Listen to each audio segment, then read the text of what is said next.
On tonight's episode, we celebrate the end of 2025 and ringing in the new year with many special guests. Looking back on the life that you're leaving, let it rest in a hole in the ground. Stick around for the great revealing, or the fire you've been dancing around. All we hear is the sound of retreating. No one cares where you're coming from. My ears are still ringing and bleeding. I guess we all knew from the start.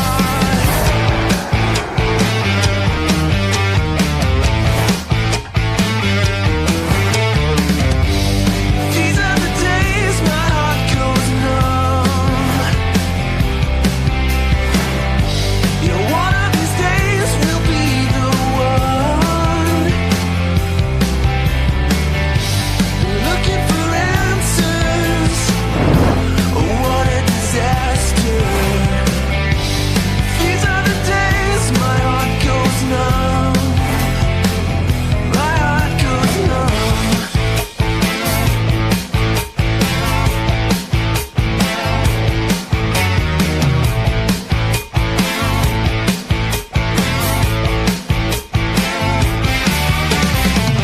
Breathing the fumes of the ashes, the spirits light up the night, looking down the ash. We're live from the Untold Radio Network. It's Untold Radio AM with MonsterQuest producer, host Doug Hajicek, and co-host Jeff Perrella Jr. Untold Radio AM is going live right now.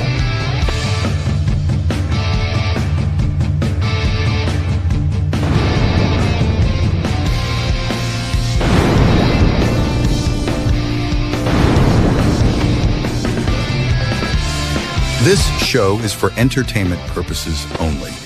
Yep, that's the ticket.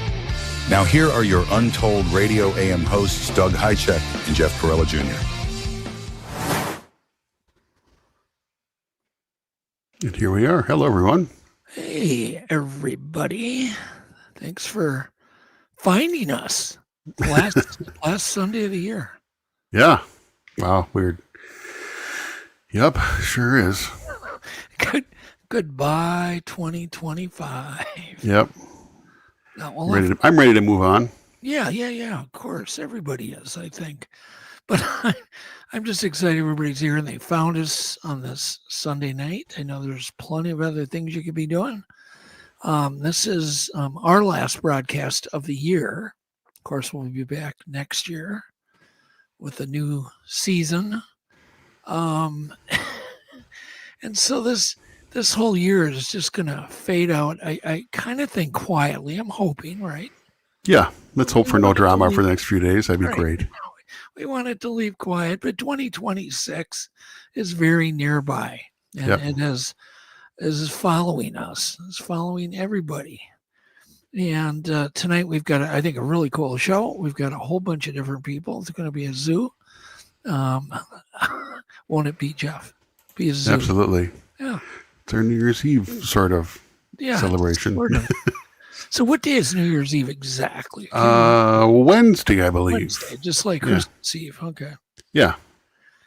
And then Thursday is New Year's Day, and I would imagine a lot of people have that off. Yep. I actually have that off, which is unusual, but I'll take it. Anyhow, so I just hope everybody survived Christmas, all of the chaos, the noise, the fun, the food, and all that stuff that goes with it. I had a great Christmas. I would imagine you did, Jeff. I know you did. Yep. You went way up north to your parents. Yep. Up to Hibbing. Saw my family. The whole family was there. It was great. Yeah, that's really cool. Yeah. We had the same thing. We had everybody here, but God, the kids were all just like really good. My grandkids they were just like, I was quite crazy, even a new baby. Yeah. Peep out of her. It was really sweet. Yeah. Yeah, we had fun too. It was really nice. Yeah. So anyhow, and so we're going to have voices drifting in and out tonight. Anybody who's here, I don't know how many people we can hold. Do you know, Jeff? Quite a few. I think up to 12. Wow. Okay. So, but if we more the merrier. If we get too many, we'll cycle some of you It'll just be bleeped. Jeff will just coat hanger you right out of here. Unceremoniously. Yes, cut and the black. I do know for a fact Jeff is wearing his pants tonight. I am wearing pants tonight. Yeah, right now. He thought he would be, special for the last. Yeah, last making Sunday. it formal, nice, fancy. I figure, what the heck? I'm gonna wear just this once. I'm gonna actually wear pants. And then we're gonna do we'll do our regular segments. So we even got a really cool tech breakdown tonight. I think it's really, really cool. We're gonna give away. Well, no, we're not giving away anything. There's no contest, no prizes. No, but we'll talk about that. So what we're gonna do is we're going to be giving away. No, we're not going to give them away. We're just going to send them free bumper stickers, really nice laminated, waterproof bumper stickers that are, by the way, removable. If you ever want to just peel them off, you can, because they're thick and they don't tear. And then if you take a photo of your car with our bumper sticker on it, Jeff will enter you in not a contest. Not a contest. Not a contest. Not a prize. No. For something that's not big. No. But it might be not small. Might not even. Who knows? Exist. Yeah. It might not even exist. We don't know. We don't know. We have no idea. Not a contest. No prizes. I love the way you say that. And so tonight, it's like I said, it's going to be a free for all. But we have one special guest that I do want to mention. We've got Joel Sturgis with us tonight.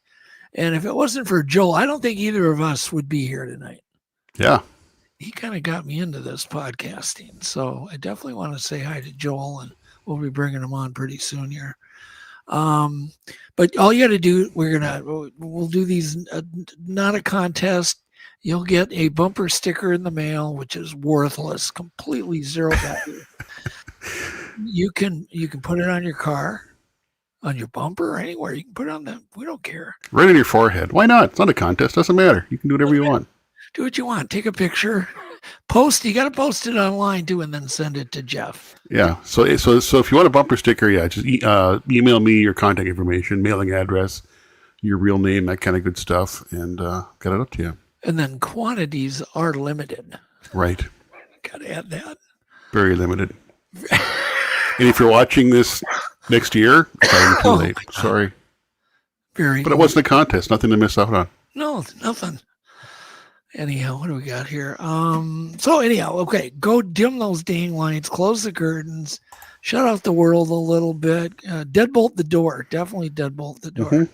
Grab a blanket, pour your favorite beverage. I might even go get a glass of wine. Ooh, fancy. I might do that. Do you have any wine, Jeff? No, but I've got some Scotch whiskey. I might do that. You can do that. I think we I can will. make an exception. We just will tell people it's root beer. Sure. Yeah, you got root beer. And I'm going to grab grape juice. Yeah, sure. Anyhow, so get all that done. Let all your problems disappear, and let's get this dang show on the road. On some road. How about I think we should do some weird and fast news first. What do you think? Perfect. Oh, let's do it. It's time for weird and fast news. Yeah! It's time for weird and fast news. And our first story isn't weird or fast, is it? It's at least one. It's one, maybe. Should it be weird and or fast news? Yeah, weird or not. Okay. Weird, possibly fast, possibly news. Yeah, so this was this was in the headlines. A new bird species was found in Papua New Guinea, and it was caught and documented by camera traps. Huh. So there you go. And this is called, what is this thing? I can't even find it. What's the hell's the name of this damn bird? It's the hooded jewel babbler. Oh, your mic's over modulating there, Jeff. Back it off a little bit, another inch. How's that? Is that better? Yeah. It's the hooded jewel babbler. Yeah, babble. That's what I feel like tonight. The jewel babbler.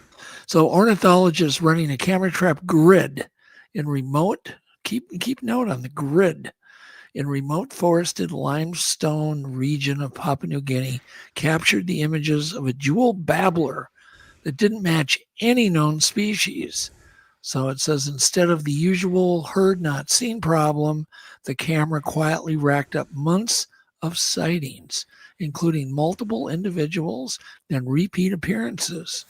So there you go. But apparently it took him years to document it as a species. Years. Cool looking bird. I don't know how many years, doesn't say, but there you go. Upwards of several. Yes. That was weird and fast. Yeah, enough of that. Damn. Enough of that. Move on. All right, move on. And then John Ayers would like this one. A 1.4 billion year old time capsule of air bubbles was found inside salt crystals.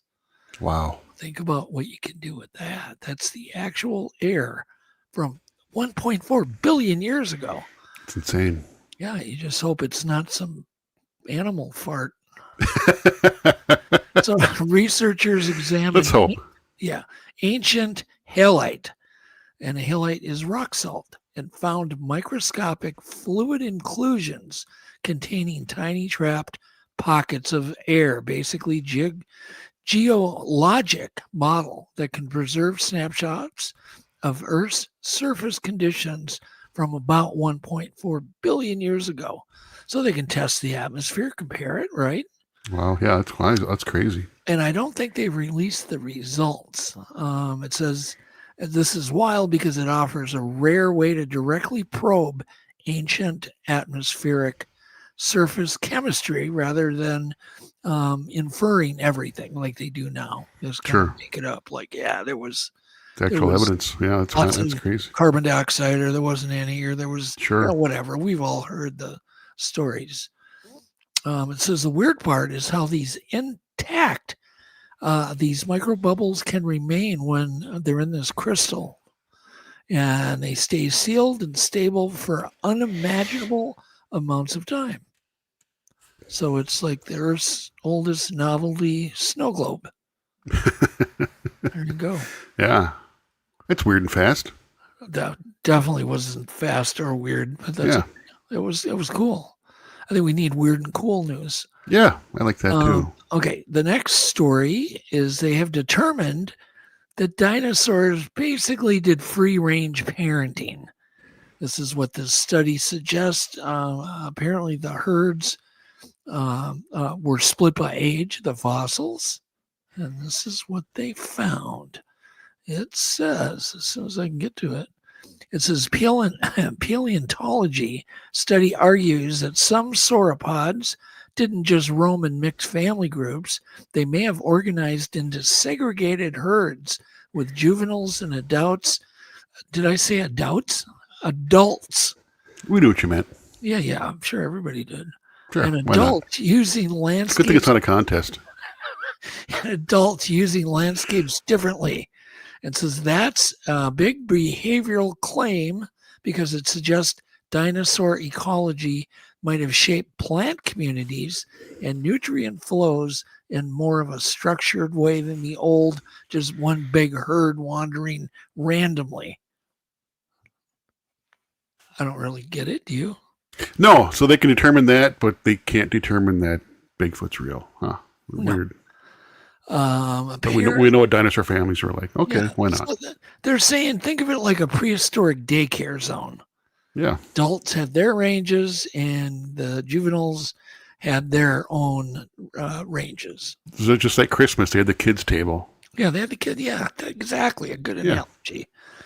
All right, next. This made the news too. A pilot reported a silver canister. I think it's a cookie jar. UFO just feet from his plane. And the ATC says, good luck with the aliens. And we can do one of two things. I can read this, but I think I sent you the actual recording. Yep. I got the clip right here. Let's do that real quick. Okay. Actual recordings with the ATC. 49 Kilo, we've had no reports in that area. What altitude and direction is it heading? It appears to be standing still. I'm at 3,500 feet. It was right off our wingtip. Small silver canister. Roger, thanks. Do you think it's a drone or is it like a balloon type? I saw nothing attached to it. It was sort of hovering there. It was astonishing. I don't know what it was. Creepy. I want to believe. Chronos 402, contact approach on 125.75. 25.75, Chronos 402. Good luck with the aliens. Kind of interesting that they said that. Yeah. One guy says creepy, the other guy says good luck with the aliens. I want to believe him. Yeah, I love apparently this thing was hovering just feet from his aircraft at about 3,500 feet and described as a small silver canister that appeared stationary, which meant obviously it's moving at a pretty high speed if it's following a plane. Yeah, that's wild. But the fact that the ATC was joking and kidding around was kind of a little bit out of character for them. I do wonder how many reports they actually hear every day. It's got to be a lot. It's got to be a lot. And I think there's more and more pilots that are actually speaking up when they have something weird, buzzing their plane. Yeah. All right, Yeah. What do we got next? Let's see here. The Hubble telescope sees asteroids colliding around another star. Well, that's kind of interesting. Yeah. NASA's Hubble Space Telescope captured stunning images of two asteroids crashing into another around a nearby star called Fomalhaut, offering a rare look at a violent planet formation process. Now, I don't know how you get two asteroids colliding, how that's planet formation. To me, that's dust formation. Well, it just creates rubble, and then that rubble just kind of aggregates into a planet. It takes a long time. It just aggregates. Mm-hmm. Just like the dirt in your carpet. It aggregates into a planet. Yeah. Okay.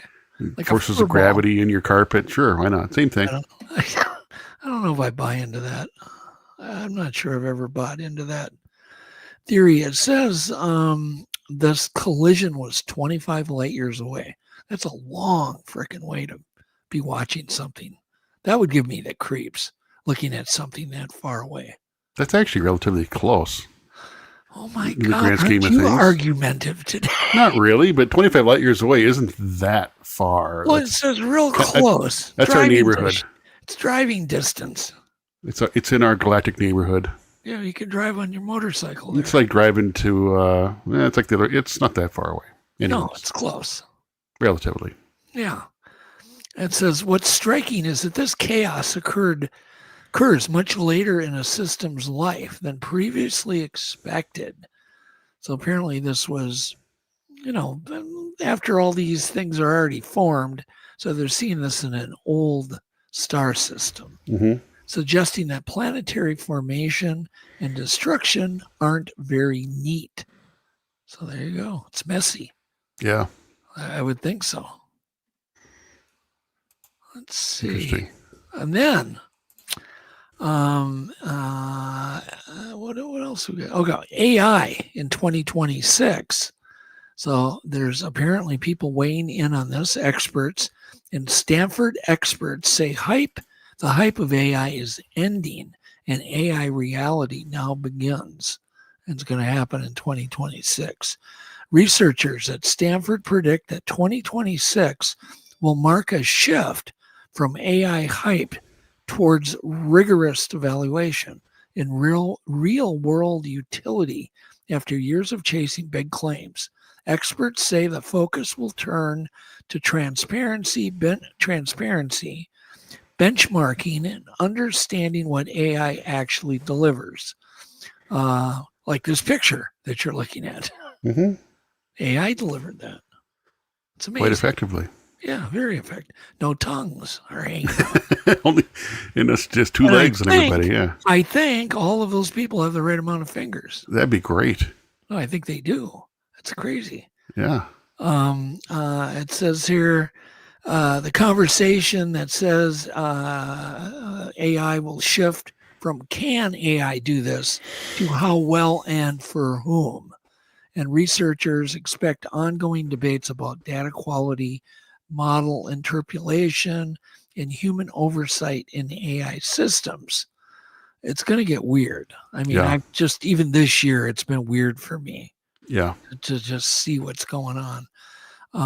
So this is the year that AI turns from a flashy magician to a real world mechanic, basically. Yeah. Crazy stuff. Yeah. It's probably going to replace us. We could just be robots next year. No, thanks. No? All right. That's all I've got for news. Okay. And then we've got Weird Fact of the Week. Weird fact of the week. Here we go. It's now time for Untold Radio Weird Fact of the Week. That is kind of weird.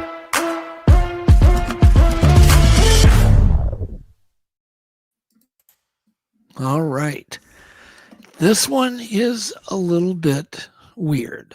It says your body constantly emits a faint glow. Okay. And your eyes actually glow in the dark too. And I've been saying this for years, that human eyes glow. Okay. It says here, your body is literally glowing all the time. Humans naturally emit a faint visible light caused by biochemical reaction in our cells when molecules release tiny photons during metabolism. The glow is far too weak for our, unaided eyes to see it, but ultra-sensitive cameras can capture it. I wonder if a Sony A7 can see it. I bet you it might be able to. Yeah. I mean, that's at 536,000 ISO. Wow. Really, it can really see in the dark good. It says also, human eyes actually also glow in the dark, just not the way that animals' eyes do, which, with that mirror, the pedum lucidum. It says, well, cats and deer and so on have reflective layer called the tapetum lucidum. Humans do not have that. Instead, our eyes emit a faint internal glow caused by chemical reactions in the retina when light-sensitive cells process photons. The effect is called ocular autofluorescence, and I have been searching for that name for 5 years because many years ago I read a scientific article about it. Oh, interesting. And I lost it, and I couldn't find it. And people were, I talked about it once in a while, and people were questioning me, like my sanity. Yeah. Anyhow, but it is true. And of course, people do report Bigfoot eyes glowing. Yeah. So maybe our eyes glowed more, 100,000 years ago. We don't know. So that's the weird fact of the week. Yeah, that's crazy. I didn't know that. That's interesting. Yeah. Yeah. So basically, we're all walking glow sticks. Yeah. Yeah. And then let's just whip through this tech breakdown. Tech breakdown? It's real easy. Okay. Go ahead and throw that picture up. So I want to just talk really briefly about raised relief maps. A lot of people have maps, and they may even own possibly one with some shading on it, different shading for topography. But now, there's many companies offering geographically specific raised relief maps. Like you can get one of Minnesota. You can get them for every state. And then you might ask, well, why is this important? Because this is going to affect movement of water. It's going to affect animal behavior, long-term patterns of, animal movement, seasonal movement, things that are most likely ignored. Yeah. All right. So I'll get into a little more detail here. So a 3D, it's called a 3D relief map. Make sure if you're going to buy one, make sure it doesn't say 2D. It says 3D. That means it's actually going to be raised. You're going to be able to feel it.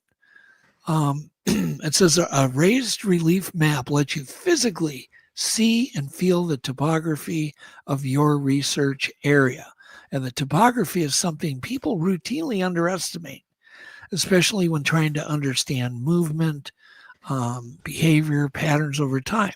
So when you start thinking in 3D, right, as a whole lot of things might start clicking into place. Yeah. You might have a whole bunch of sightings in this one area, not realizing there's a downed, a low spot, a valley that exists that you didn't know about. And in fact, we had that exact situation come up in the Boundary Waters where Blaine had a huge interaction. We got a hold of topography and realized just over the horizon there was a huge valley that was almost impossible to get into. And that's where these things probably were coming out of, was that valley. So there you go. But once again, seasonal habits, water flow, drainage patterns, natural travel routes, and most importantly, refuge areas or safety zones. Where do they go when they're not, where do they sleep? Topograph 3D map might kind of illustrate where those areas are. Yeah. I just recommend you do a little research. You can buy even a 2D, I call them photo reel, or even, they're better than just a standard map. Yeah, you can understand the lay of the land. Yeah. Yeah, big but deal. I would recommend getting, at least of your home state. Yeah. It wouldn't hurt. That's cool. Your research area. It says I've got here many sites carry them, including Amazon. Please read the reviews carefully before you buy. They're not cheap. They're like $29 up to $200. And I'm guessing the $200 ones are better than the $29 ones. Probably. That's my guess. Or bigger. But, and the other bonus tip I want to give everybody, you can ask AI to generate you a 2D photo real topography map of your research area if you give it the right inputs or prompts. So you could generate that right on your screen and then print it. Oh, that's cool. So, and that wouldn't cost you anything except piece of paper. Right. It won't be 3D, but it'll be really cool 2D. And maybe if you give it really good coordinates, it might be able to really give you accurate, a small little area. Yeah. A certain a farm or a cabin. So you could really get into the, like go a mile out in every direction. So there you go. Cool stuff. I think so. I'm going to definitely I've got some areas I want to buy them for. Yeah. What else? Yeah, I've always liked maps anyways, I think. Yeah. Well, let's zip through our clip picks, and then we're going to start bringing on some guests. Okay, you want to do clips first? Yeah. Let's do some clips.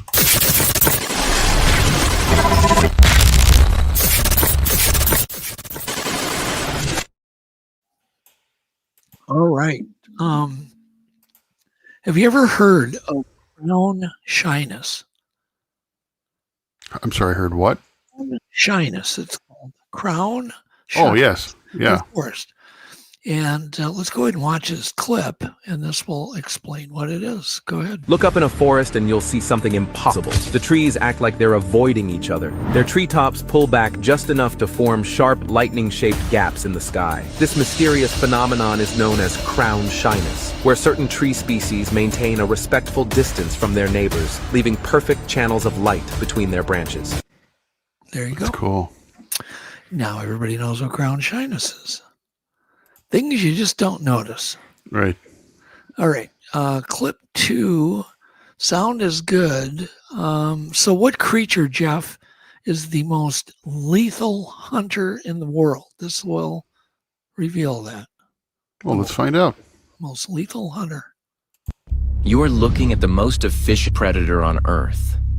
Dragonflies have a hunting success rate of up to 95%. Making them deadlier than lions, sharks, or wolves. Their eyes contain 30,000 lenses, giving them nearly 360-degree vision and the ability to see colors humans can't. They track motion with extreme precision. Escaping one is like outrunning a fighter jet with thermal vision. Insects that survive don't walk away fine. Scientists have observed flies that escape dragonflies becoming jittery, eating less, and avoiding open spaces. Clear signs of insect PTSD. Dragonflies don't just chase prey. Wow. They outfly it. Each of their 4 wings moves independently, letting them hover, fly backward, and reach speeds of 35 miles per hour. crossing a football field in under 7 seconds. Even as babies, they're deadly. Dragonfly nymphs live underwater and hunt with a spring-loaded jaw like a harpoon. 300 million years ago, their ancestors had wingspans over 2 feet. Evidence that this design has been refined by evolution for hundreds of millions of years. There you go. Wow. 2 feet wide. That's crazy. Yeah, but who would have thought? I mean, I like dragonfly. They don't bother you. That's what's so cool about them. They're friendly, but they don't bother. They're curious, but they won't touch you. Right. They don't bite you. Have you ever been? And they kill pesky bugs too. Oh yeah, they eat tons of mosquitoes. Yeah, they're awesome. All right, clip 3. The sound is good. Now my daughter just got back doing this. She had 8 days of doing this with swimming with manatees on the Crystal River. Going to play the clip. This is cool. Clear boat, no less. Yeah, this is cool because it's a clear boat, and this thing starts getting bilgy out of it.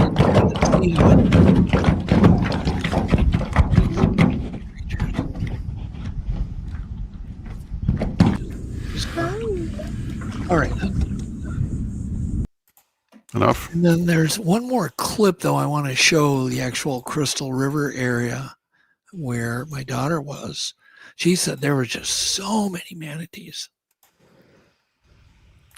Oh, think twice. Yeah, cause it's another day for you. You and me in paradise. It's good. It's good. Yeah, I meant to have the sound off on that. Oh, sorry.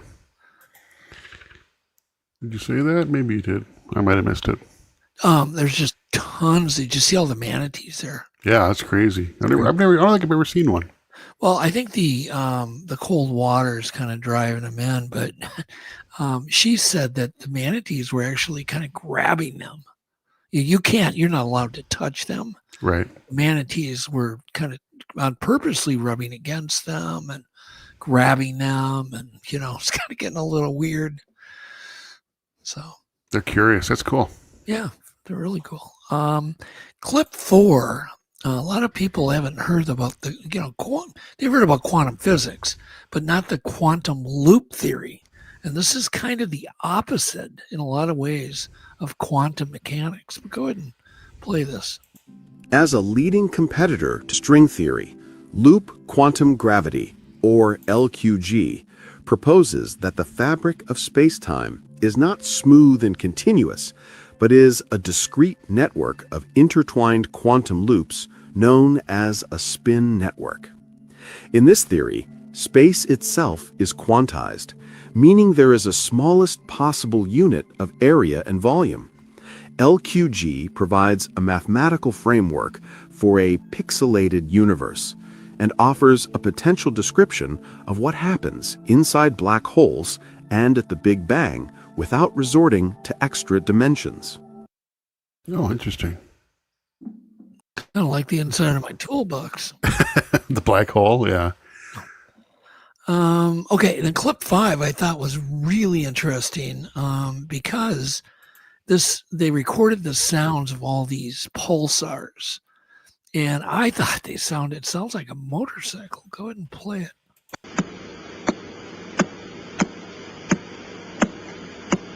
Not yet.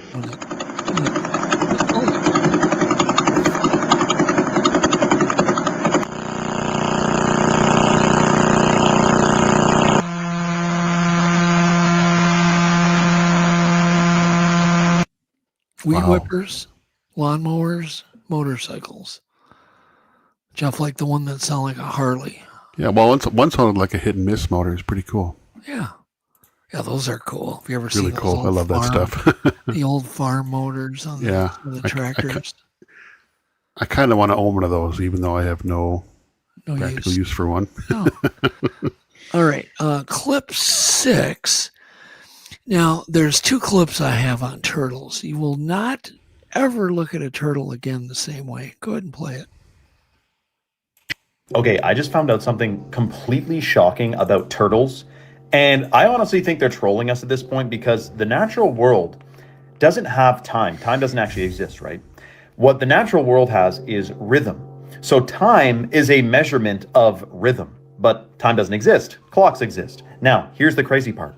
Turtles. I thought when I saw this post about lunar calendar on a turtle's back, that it was like some turtles, right? There's 13 carapaces in the middle of their shell, and there's 28 along the edge of their shell, segments of their shell. 13 moons, 28 days on turtle shells. This equals 364 days plus 1 day of rest. All indigenous peoples around the world knew the wisdom of the turtle and followed a 13-month calendar, as there are 13 moon cycles in a year and 27 to 29 days per cycle. It appears that 1 month was subtracted in order to sever the connection between people with the sun, the moon, and the stars, which are themselves a giant clock. But what I found out was, it's every single turtle and tortoise. Sea turtles, the same thing. A giant clock on their backs. So we're talking about the Fibonacci sequence is in the turtles, of course, as it is in all biological life forms. But the calendar is also on every single turtle's back. And you may be thinking, well, why would they change the calendar? Well, yes, to sever the connection, to alter our perception, our vibration, our reality, just a little bit more. Another thing we have never been told about in school. Isn't that interesting? Instead, we're hearing about Pythagorean theorem and carbon emissions, and they don't tell us anything about this natural world. Shocking. Let me know your thoughts in the comments below and follow for more.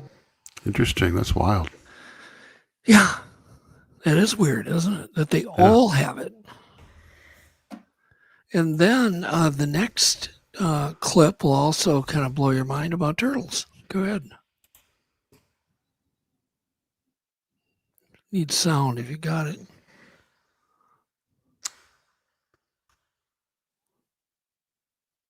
No sound, Jeff? Is the audio not playing? No, there's no audio. All right, I got to restart stream. Got a StreamYard glitch here. No, it's fine. We'll try another clip. Anyhow, but they're showing the way a shell is basically the most sensitive organ on a turtle. Like you just touch it, it hurts a turtle to even touch their shell. Yeah, they're very sensitive. They have so many nerve endings. And their shell is really part of their whole skeleton. And if they get a crack in their shell, they'll die of agony and pain. Mm-hmm. Very rarely does it ever heal. Right. So anyhow, that was something I didn't really know. So, yeah, I learned that a while ago. Yeah, they're extremely sensitive. Their shells. It's they get sensors all around them. Right. I can't play any more clips until I reboot the browser. So are you sure? Yeah, a message pops up and it's a long story. I see. It's something with StreamYard. Well, that's fine. Let's just take it as fate and move on. Yeah. Let's do that. All right. So what we're going to do now, we're going to start popping. We're going to just pop them all on them. Let's bring everybody on. Bring on our guests. And we're going to actually do a very short trivia amongst the people that are here. So, cool. So basically, who is the smartest podcaster? So let's bring everybody on. All right, we got let's see, Carl, Joel. Hey, Joel. Hey, what's up, man? David, Chris, Roger. Hey, Roger. Virax, Caller and Dr. Dean. Hey, Dean. Look at that. Look at all these faces. It's good to see everybody. I can save y'all some time. I'm the dumb one. I'll challenge that. Nice. I'm coming in. I'm right around that area. So, anyhow, I hope all you guys are doing good. What we're going to do is anybody can play along on this here. I'm having a little problem getting to. There we go. Hang on. Okay. So this is basically about technology. They're interesting questions, and they're multiple choice. So we're going to try to keep track. Jeff, you want to help on this? Sure. Okay. All right. And so we've got Chris from Real American Monsters on the Untold Radio Network. We've got Roger from Squatch and Holler on the Untold Radio Network. We've got other ones popping in a little later. We've got Dean Bertram from Talking Weird on the Untold Radio Network. And did you have a good Christmas, Dean? I sure did, Doug. Did you? Yeah, it was awesome. It was just my mom and Chloe here, but that was nice. Yeah, that is nice. And I bet you Chloe had a nice time. She was a good girl, so Santa bought her lots of stuff. She was worried on Krampus night, on December the 5th. She thought Krampus might come, but apparently she didn't have to worry because Santa bought her lots of presents on Christmas. So she must have been on Krampus's list anyway. Well, my granddaughter woke mom and dad up, basically claiming, she's only 2.5, claiming she saw a UFO. Wow. Out her window. She doesn't have any curtains. They had moved into a new home. They don't have any curtains on it. And she was describing this thing. And of course, Dad's trying to convince her that she saw Santa. And she's kind of not buying into it. It was interesting. Okay. All right. Let's get on with this trivia. So this trivia is about 2025. Period. So we'll start out. Which technology became widely integrated into everyday smartphones in 2025? Was it A, foldable hologram projectors, B, on-device AI assistants, C, quantum processors, or D, infrared satellite receivers? So is it foldable holograms, AI assistants, which is B, quantum processors, or infrared satellite receivers? I'm going D. Chris is D. I'm going B. And who said that? David. I type B in chat. Yeah, I'd say B as well, even though I don't have a smartphone, but that'd be my assumption. B. And I think it's gonna be the satellite receivers, the infrared, man. Joel, which one is that? Satellite. Oh my God, D. Yeah, D. There it is. That was the letter. And Roger, what say you? I have to go with B. B. B as in boy. Yes, sir. Yeah, make sure you guys do it. B as in boy. No. B as in boy. Okay. Do we got everybody? I think we did. No, Carl. He froze. He doesn't look froze. He looks perfect. Oh no! I'll send him a text here, Carl. You got to reboot. There we go. How's that? Verax, is that better? What did you say again? Can hear you, Carl. You're still froze up. Oh. Well, just tell me, Carl. Verax is froze up too, right? No. You did really just because I'm sitting. No, once in a while. I would say D. I was the first one to type D. All right. Okay, the answer is B. Terrified. The answer is B. And I was the first one to type it, Doug. So we've got. Well, 3 points. So Dean, David, and Roger got it right. Yes. By my record here. Move my head a little bit, just so you know I'm in here. Yeah. Carl must be rebooting. And Chris, sorry, man. That's all right. I'm good. I really thought it was because you ever notice like on like iPhones, if you're just holding your iPhone out at night, you got a light that you can see like from 30 feet away that's always shining, no matter if you're using. I know. Yeah, that's why constantly flashing. Yeah, that's what I thought was that infrared thing. That's the LiDAR technology. There's Carl. Mapping everybody's face. Okay, question 2. In 2025, which renewable energy source saw the fastest global growth? Was it A, hydroelectric, B, wind, C, solar, or D, geothermal? Ooh. I'm going D, geothermal. No, that was C. I'll read the answers again. It's got to be solar. Is it? I'll call on you guys. Is it hydroelectric for A, B, wind, C, solar, or D, geothermal? So, D. Dean? I would say solar, so that's C, I think. Okay. And we've got Chris. I'm going solar too. No, you got to give me a letter. C. Goodness. Okay. And then we got David Ellis. I'm going to be contrarian. I'm going D, thermal. You're going thermal. Geothermal. Okay.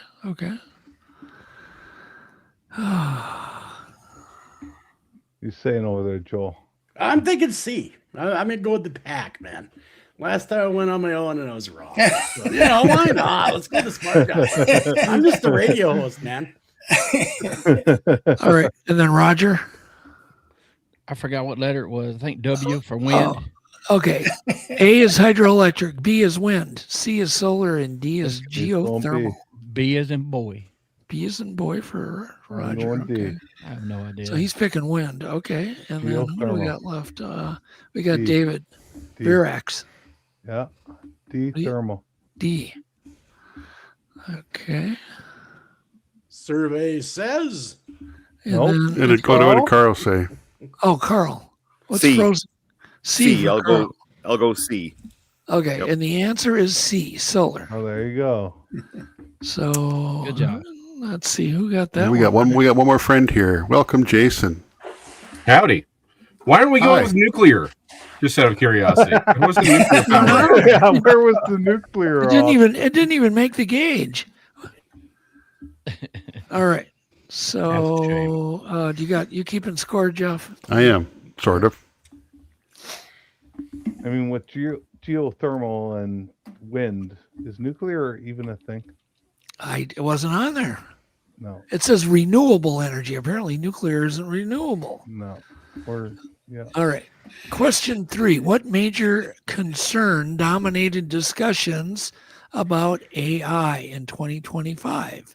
Was it A, AI becoming sentient, B, energy consumption, C, job displacement, or D, lack of innovation?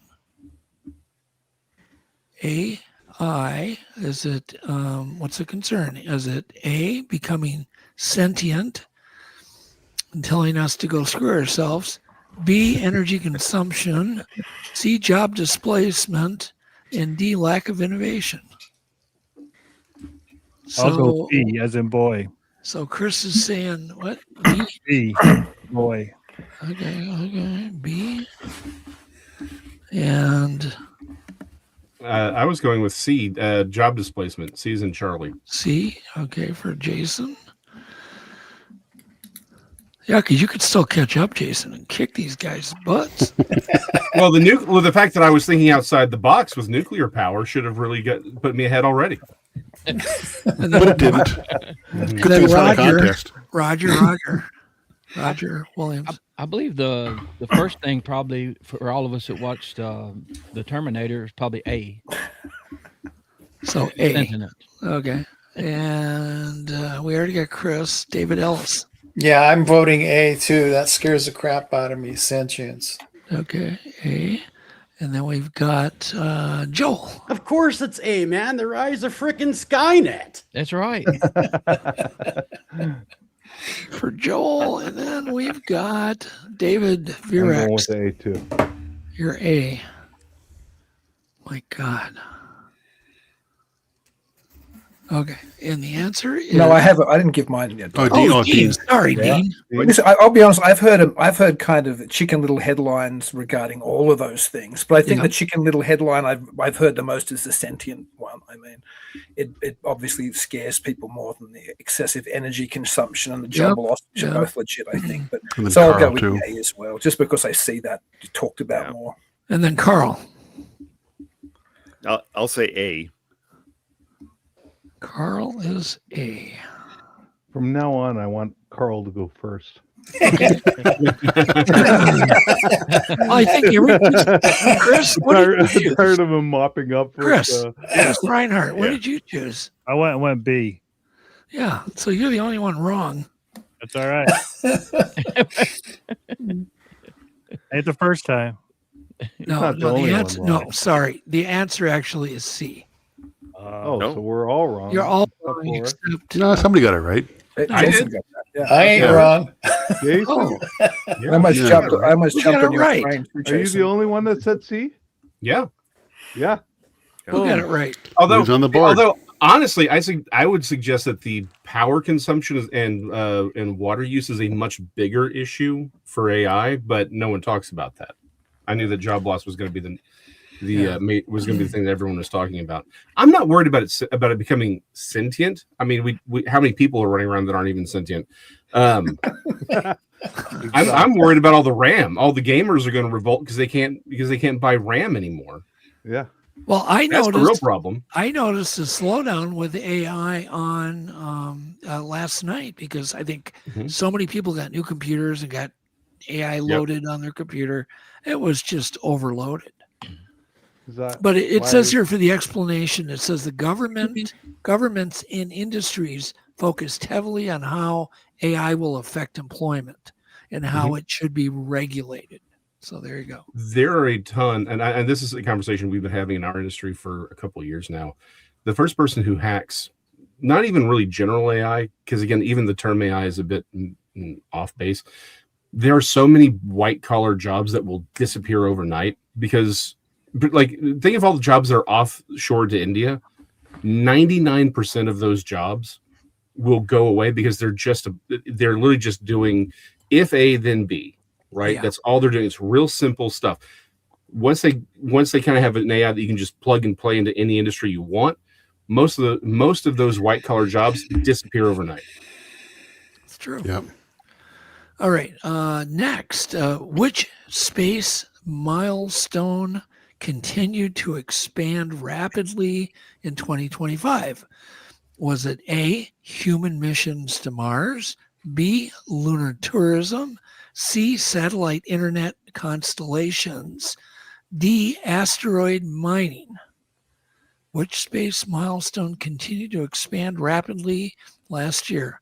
Human missions to Mars, A, lunar tourism, satellite internet constellations, or D, asteroid mining? All right. I'd say C, the satellite constellations, I assume would be. Okay. Yeah, I honestly want to say D, but I'm going to go with my buddy over there, Dr. Bertram, and go with C. C and Jason, C. And what do you say, Roger? C is in Charles. I agree. You're just copying now. I only have 4 choices. They picked the best one. I'd love it if it was D, man. Are you kidding? Go out there, mine some asteroid. That'd be awesome. Armageddon was a good movie. Yeah, Yeah. I'm going C also. Mr. C for Chris. Okay. That one's kind of obvious. Maybe. You guys could all be wrong. David? Well, I haven't a clue, so I'm going to have to go with the rest of everybody. I'm going C as well. All right. Oh, you could do something different. Just pick something wild, man. Come on. If you don't know, then take a chance. We could all be wrong. If I was going to be wrong, I'd go D. There you go. Verax. My man. What are your thoughts? Verax? C. C? C. And Carl was we got supposed to go Carl. first. Last but not Yeah, least, he's going Carl. big C. C. That's a half a heart, Carl. So, fun fact, that question kind of answers the previous one. Elon's plan now is to get AI satellites up in the atmosphere using solar power. So if you have a satellite, you're always going to have the sun there. You don't have to worry about weather. So if you get all the computing power in the satellite up above the atmosphere and solar power, that kind of solves the power. That kind of solves the power consumption of AI. Yeah, it's a pretty clever solution. Doesn't solve the heat generation problem, though. Well, how are they going to get the power from the satellites down to Earth? Well, no, the whole thing. It's the computing power itself will be in the satellite. Oh, the AI computer will be in the satellite. Wow. So you're gonna use your phone. You're gonna ask questions to the satellite, and the satellite, all it's got to do is communicate answers back and forth. So the Purely actual powered by the sun. Wow. Yep. Skynet. Brilliant solution, Skynet. actually. Yeah, literally Skynet. Yeah, it is actually. Yeah. What could go wrong? Nothing. Just Terminator. Eli the Terminator. Knock on Doug's door. I tell you what could go wrong. He doesn't have Carl Soup working for him yet. That's a wrong. All right. What became a major trend in personal transportation in 2025? Was it hydrogen-powered motorcycles, flying cars, electric bicycles, and micromobility, or steam-powered vehicles? What was the big trend? I'd say C again. C? Yeah. Yep. I'm going C. So raise your hand if you're a C. David? What was C? C was electric bicycles and micromobility. All right, because You're C. Everybody's C. Everybody's Carl C. again is the last one. He hasn't. C. So is that everyone but Joel? No, I'm C. Okay, so everyone C. Yeah, I should start. Jeff, you can start adding some of our lovely chat people. We're not ignoring you. Yeah. Oh, you're So, ignoring him. Admit it. Come on. Yeah, Suck- I think everybody said C. Yeah, even Yeah. named C Everyone said said it. C. Loretta said it. Mary, What are they saying Jerry in said chat? it. Kenny said it. It's all Kim C's. Christensen C's said in it. chat. At Medi said it. Amy, Yeah, everybody. Yeah, everyone's Yep. fly. So every guy with a DUI drives one. Jerry, Yeah, Mary. they're fun. You got to get one. They're great. Yeah, they are. Doug got me hooked on e-bikes. A lot of fun. Yep. Let's see here. Where am I? God, why can't I? Here Number we go. 6 is Circle next. back to that. Number 6. All right. What type of work environment grew significantly in 2025? Wait. Did we confirm that it was the bikes? Yeah, it is. Oh, okay, cool. I wish it was the hydrogen fuel cell thing, though, man. That's going to be the That better would be technology. Cool. That would be Yes. very cool. All right, continue. Yeah. Sorry. What type of work environment grew significantly in 2025? Was it A, fully on-site offices, B, hybrid work models, C, offshore-only employment, or D, paper-based offices?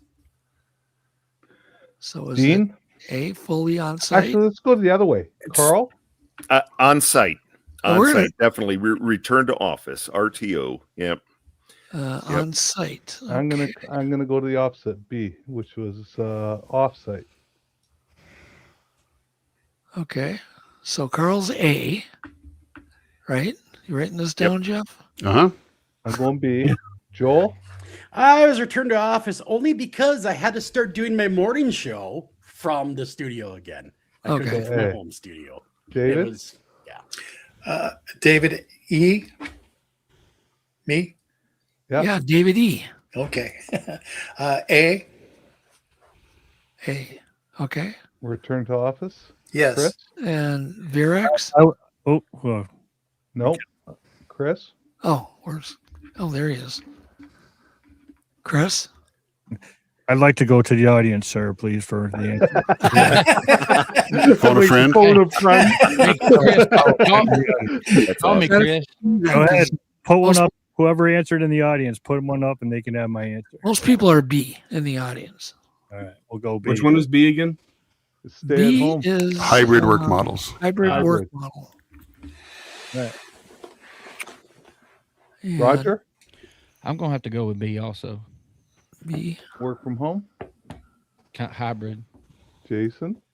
I will also go with the hybrid option. Okay. Because you're doing it. Is that I'm doing everybody? it. Is that everybody?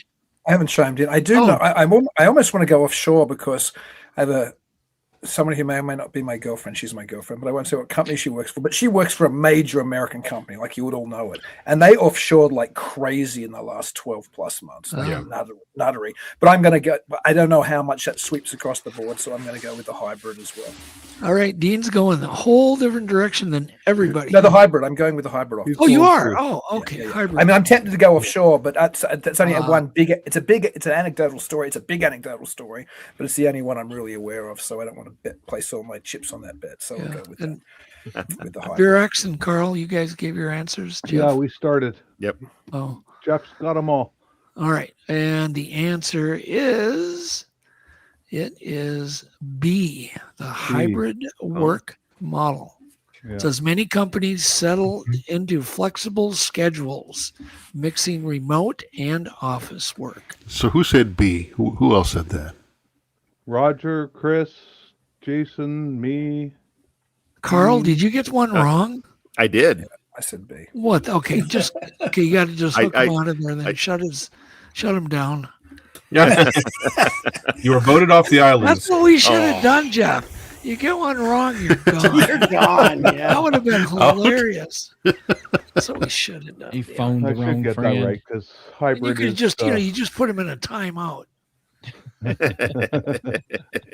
Let's do that in the next question. That is Just put him in directly a my line of timeout for business right there. 2 minutes. 2-minute Jeff? penalty. Yep. They get it wrong, just time them out. I'm joking. Let's see here. Okay, what environmental issues received increased global attention in 2025?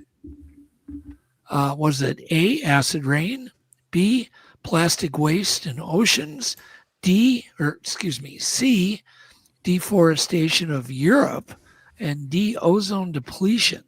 So A, acid rain, B, plastic waste in oceans, C, deforestation in Europe, and D, ozone depletion. Which one was it? What was the big issue for 2025?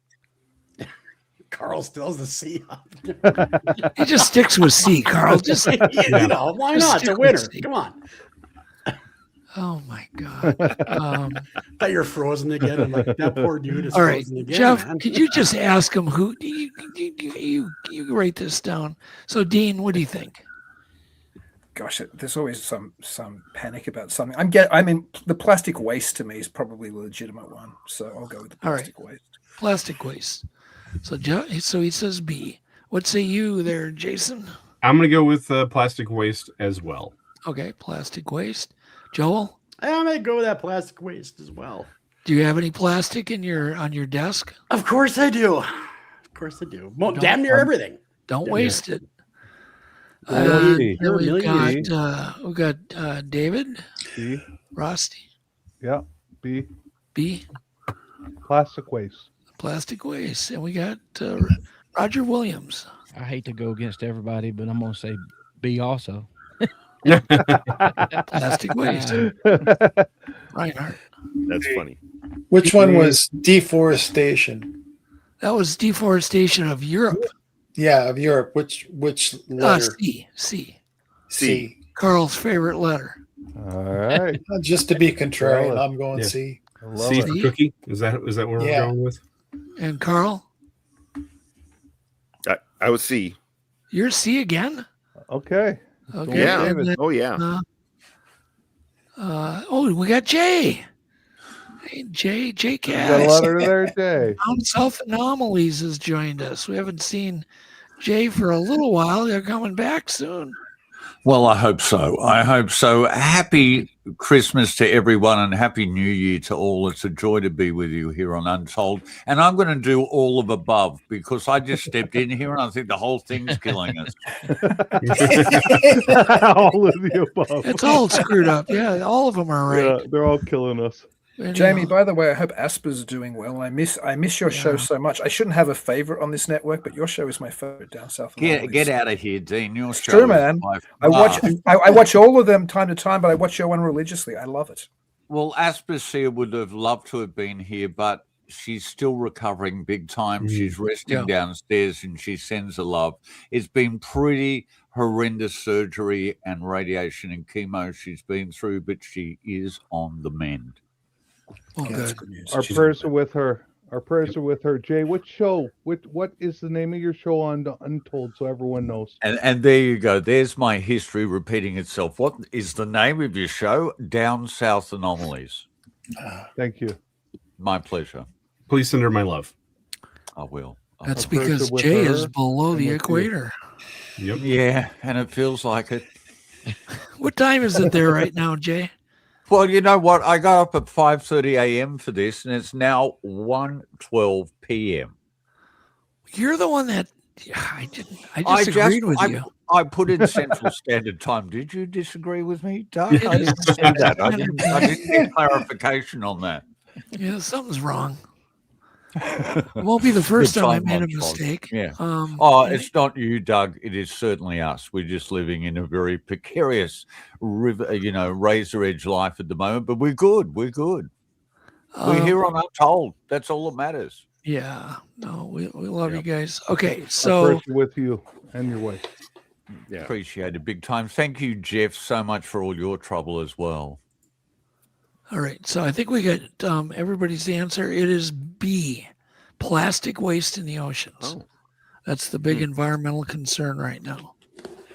See, I actually had to facilitate a Europe deforestation research project. So Really? that's why I actually had to talk about that.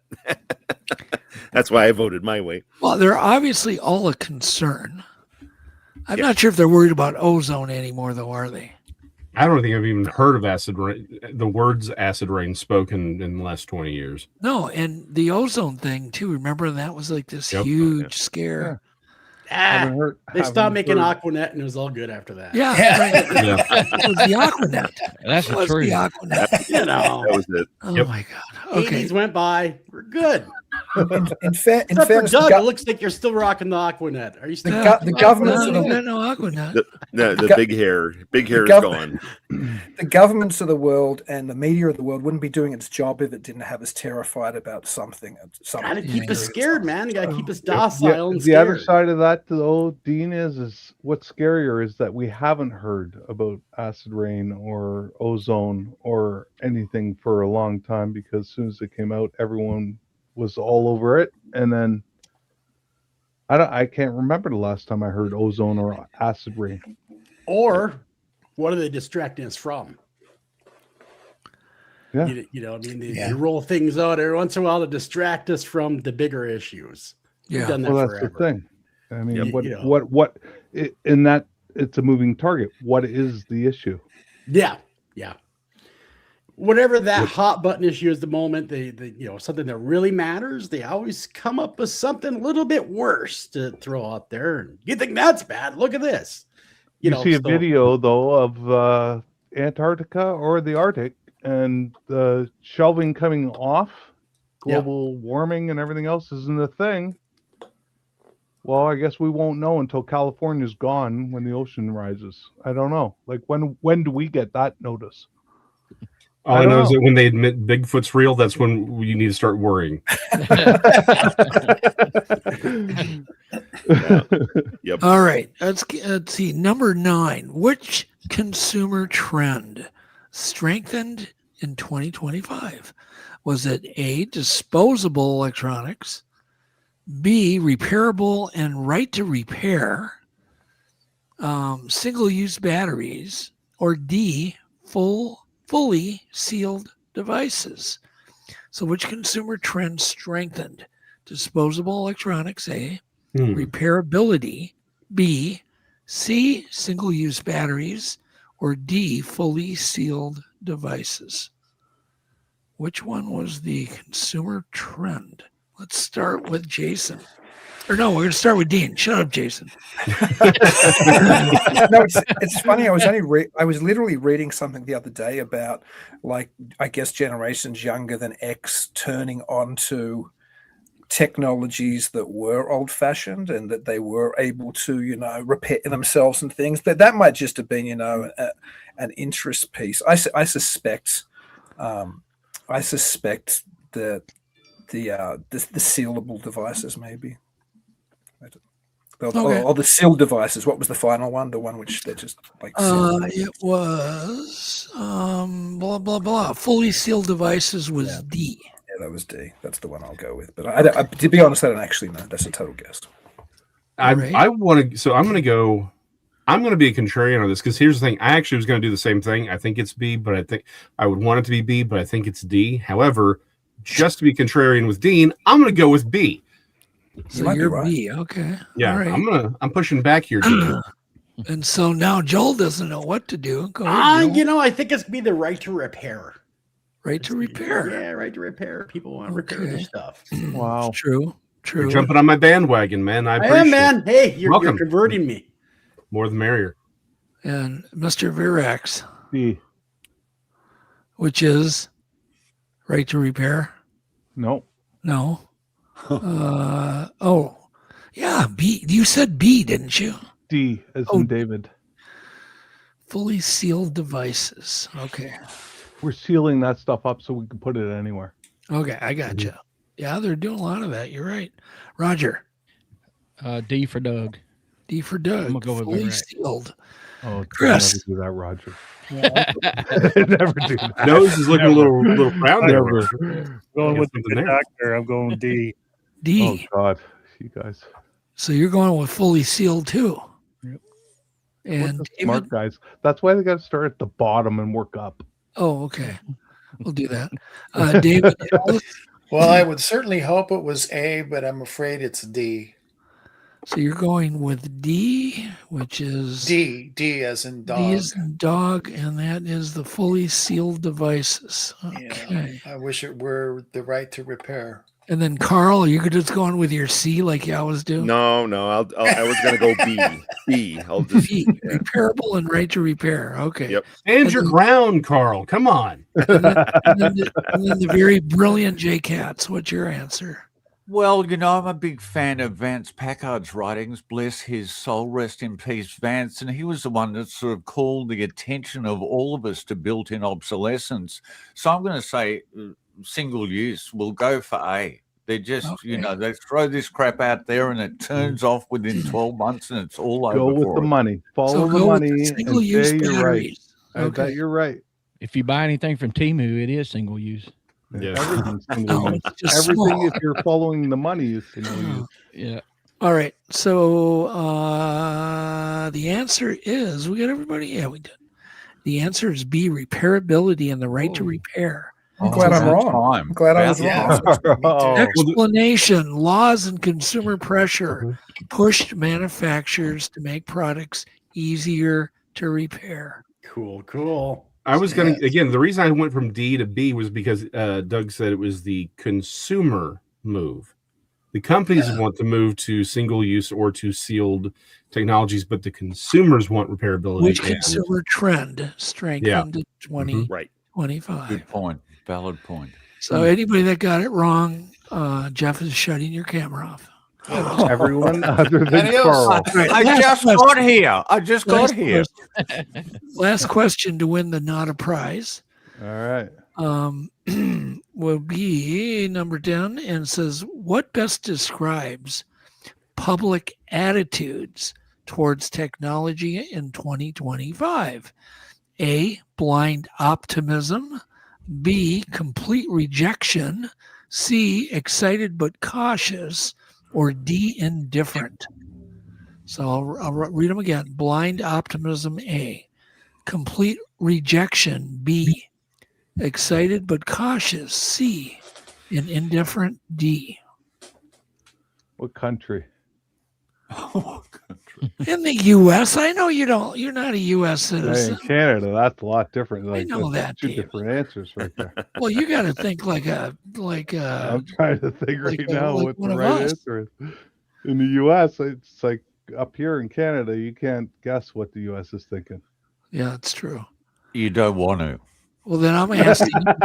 Well, Jay's in another complete continent. So, Dean, what are your thoughts and comments on that and answer? That's it. It's a good one. I mean, I suspect it might be excited but cautious, but I'm going to go with indifference, just because I'm sick of technology. I couldn't care one way or the other. So I'm just going to go with me. I'm going to go with Dean's a D. going D for Dean. Yeah. And Jason? You know what? I kind of wanted E for everyone lost their damn mind, but which one was the one that had optimistic but were cautious about it? That is excited but cautious, number C. I'll take C. C for Jason. All right, and Mr. Joel Sturgeon. I think it's gonna be a C. I think a lot of people are excited but cautious. Okay, so Joel's going with C, And David I'll go with C. is going with C. And Mr. Roger Williams from Squatch and Holler is going with what? D with Dr. Dean. Indifferent.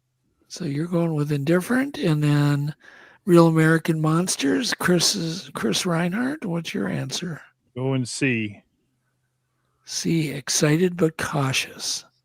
And Mr. David Ellis. Yeah, that's the Stone. direction I'm going. C as well. You're going C, okay. And Carl's got to go C. You know where Carl's going. That's exactly what David said he does when he goes to the grocery store. He's excited but cautious. It's C. It's C. Yeah. Carl, you're just C. It doesn't matter what you have. C for Carl. Okay. And then Jay, what do you think, Jay? Blind optimism? It's just like getting a really thin condom, isn't it? You're excited, but you're very cautious. Those are those chemo condoms you got. Please go with C too. Hey, Jay, just don't buy them off Temu and you'll be all right, man. That was the wittiest comment on the Untold Radio Network of 2025, Jay. Yeah, it was. I gave you your erotic moment. Yeah, it's number C for me. See?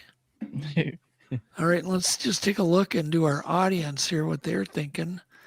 We've got a C there. We've got a C from Diane. Miss Mary, we got a D. Yes. Oh, the beautiful Flat Rock. Thank you, Flat Rock. Yes. Yeah, thanks, Flat. Whatever the hell that means. Let's see. Number C. There we go. And then Kim just says AI is already annoying on YouTube now. Okay. So the answer is C, excited but cautious. Yeah. What did you pick, Jay? I can't even remember. You did pick C, didn't you, Jay? Yes.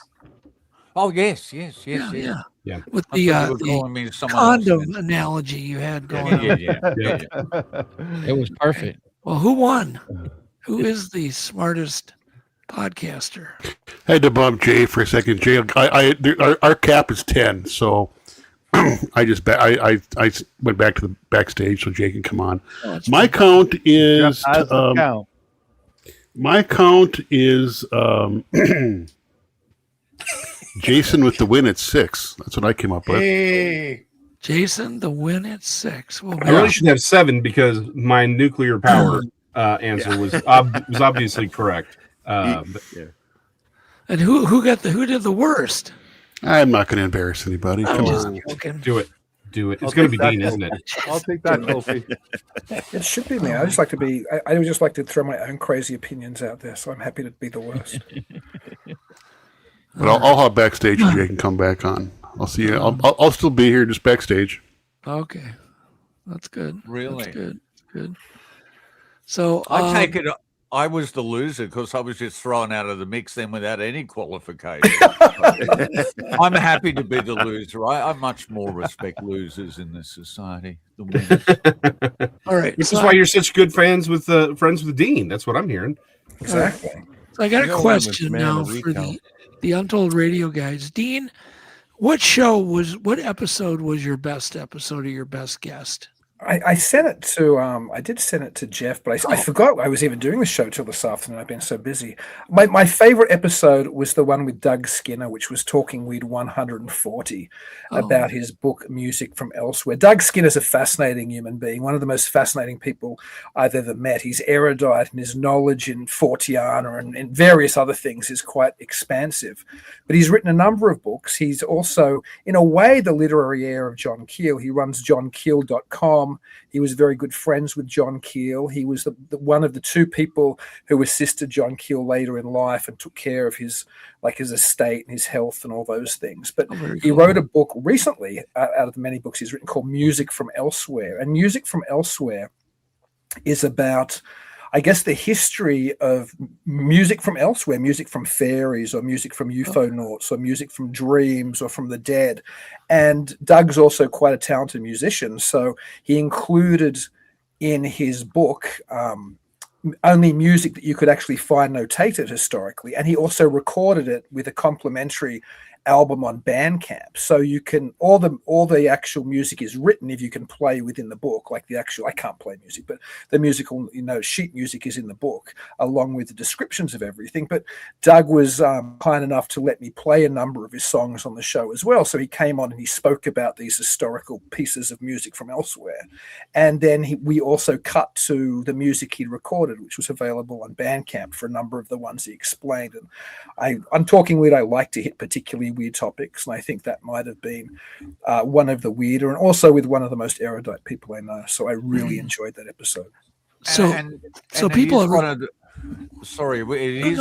rarest subjects that you can ever come across in the paranormal. I think there's only been about 5 books written on it, and it was initially called NAD, the NAD experience, which sounds like hair remover on your legs, but it isn't. It's all about anomalous music. And Doug, you've actually recanted stories of you hearing ethereal voices when you've been out there squatching. So it's a siren call. Singing. And he is an award-winning composer. So such an astounding interview. I second that big time. Oh, thank you. I was going to ask you guys, though. So how many of you guys are actually musicians? Just raise I'm your an hand. experimental one. A little You bit, wouldn't call me a real Used one. to be. Yeah. Yep. Not in the least. I'm not good. Yeah. So that's interesting. We'll have to check that out. And then I'm going to jump to Roger. What's been your best show? Well, I've had some good ones that, I started a podcast to learn more about this subject.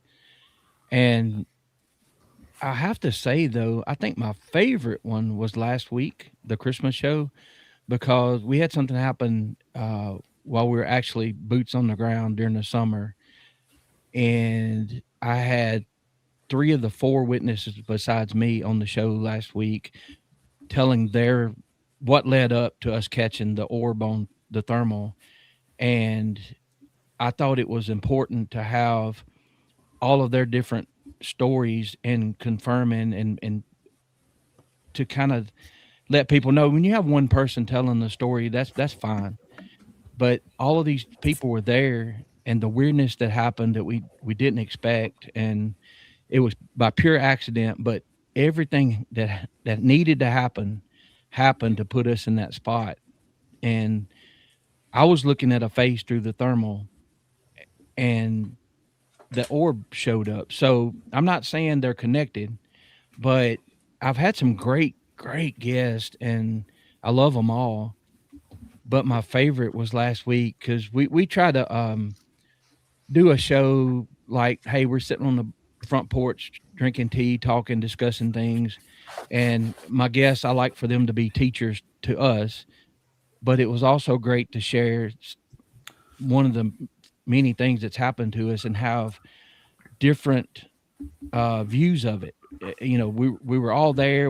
And so it was fun listening to the guests recount what happened. And I still can't believe it happened. But I mean, you go back with the other guests. I hate to even pick one, but our first show, when you invited us, I had to start out with a bang, and I had Tim Kumbo Baker and Greg House on, and those guys have helped me a lot, which Varex knows those guys, and I feel like the young kid taken under a wing. So it's been great, but that has to be my personal favorite of the telling of that story, I guess. And then just I'll let everybody know, if we can, we'll actually play some of these clips once we get through everything. Chris Reinhardt. Oh, that's the orb video. Apparently he was going to. Okay. Oh, there it is. And it looked like I've seen this. Yeah. Yeah, it looked like a human cell. It had a nucleus and a membrane, and it's black hot, so it's changing.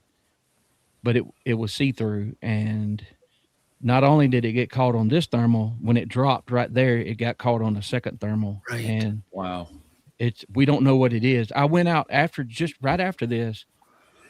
I borrowed the the thermal and Harley Owens and I went, and there were whippoorwills, and I was like, okay, I'm going to try to get other things on this to see what it looks like, and the birds look like birds, and everything looked like what it was supposed to. So I don't know what that is. And I studied the film. I couldn't imagine anything it could be. I mean, it's just not an animal. It's round. No, it's in David Pilates' new documentary. Somebody contacted me immediately and said, "You need to watch that thermal. It looks like the one you caught. You know, it looks it's the same." So I have no clue what it is. Well, it's a good capture. And then Chris Reinhardt, what was your favorite show last year? All right. Well, I don't want to get razzed by everybody, but because I'm going to. We're here. Well, that's what we're here for. Well, my favorite. I've been here with Discover Sasquatch, and then I've changed my name to Real American Monsters, and we've had a lot of great people on the show. Dave has been on the show. Roger's been on my show. Had a lot of great guests, but my favorite one was with Doug and Joe before Snowgrove. Because I got to experience Snowgrove 2 years in a row with Doug and the crew that went there before, and to hear their stories about what happened at Snowgrove prior to MonsterQuest being there, it's just incredible how they heard their first wood knocks there, and how when they brought their daughters out there, they found Lost Lake, and they figured out that the Bigfoot were there, and all the stuff that happened prior to MonsterQuest even putting out their episodes. So right, I have to say that was my favorite. And Joey's a great guy, and Joey Frischella, if you guys don't know him, and it was just a great episode. So, but I've had a lot of great guests. Don't get me wrong. I mean, but that one sticks out for me. Yeah, well, it was neat sharing those experiences with somebody like yourself who was so curious about that place. And we went there. I hadn't been there in 8 years. First time in a long time. So very cool, very cool. And then Jay, what was your favorite show? Well, it's difficult. How do you have a favorite with these things? Right. This year we managed a coup. We got Ross Coulthard that was amazing. after we'd moved our archives. But one of the most important people to me was Robbie Graham. He was number 5 of our programs. He was a very fresh, new academic look at ufology. And he wrote a book called Silver Screen Sources on the interference of the entertainment industry and intelligence networks in suppressing the data around ufology and retooling it into the entertainment world. And it's probably the most definitive book on that subject. And so very shortly after that podcast, he died tragically, left a beautiful daughter and wife. And I think we must have done the very last interview in the world with him. And I want people to take into consideration what he left behind, because he gave us a whole new way of literally reframing the debate on ufology. So that was episode 5. If I can just quickly grab a little bit more time, I found the book on NAD. I just love a hardcore library. So NAD is a Sanskrit term signifying transcendental, celestial, astral, psychic, or paranormal music. Wow. I'll just say, Jay, too quickly, regarding Robbie Graham's book. Another book which you kind of mentioned there just in passing is his UFOs Reframing the Debate, which he edited. And some of the essays in that, particularly Greg Bishop's essay in that on co-creation theory and ufology, is something I refer to, I would say, almost every third episode of Talking Weird. It's such an essential essay by Greg Bishop, and the book itself is essential. So anybody with any interest in ufology or the paranormal, there's UFOs Reframing the Debate right there. They should buy that book. It's amazing. Such important essays in there. Yeah. Very cool. Very cool. I didn't even know there was such a category. So there you go. There you go. I missed that. I missed that show of yours, Dean. I'm gonna have to watch it. I'm learning a lot. I just wanted to add, I'm a big fan of Dr. Dean's show now myself. I'm learning a ton of stuff from watching him now and Down South Anomalies. Like I talked to you, Doug, a couple weeks ago about you guys down there, and you know, It kept you in my prayers every day, every night. What's going on? But if anybody's interested in like learning, like really learning about like the knit and grit about things, you know, there's boots on the ground. They're all different kind of podcasts, but those two podcasts, you want to learn, you definitely tune into those because they're really, really, really good. Well, we're lucky to have such very brilliant men. Yeah, for 100%, 100%. It's great. And I have to thank you. I have to thank you, Chris, for your sense of community you create on your podcast. It is extraordinary. And that is the only way that people learn, when they feel like they're part of a family. So I really respect this forum. It is so worthwhile. Well, thank you, sir. Very cool. Very cool. David, what's kind of your best sound clip of the year 2025, do you think?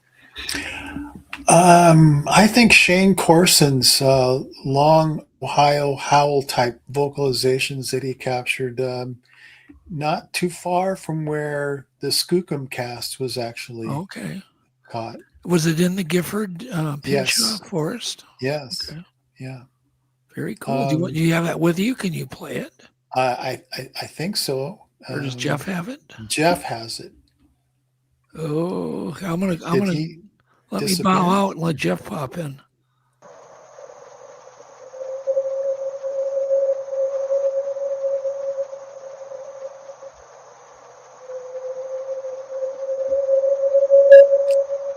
It's this response to those calls.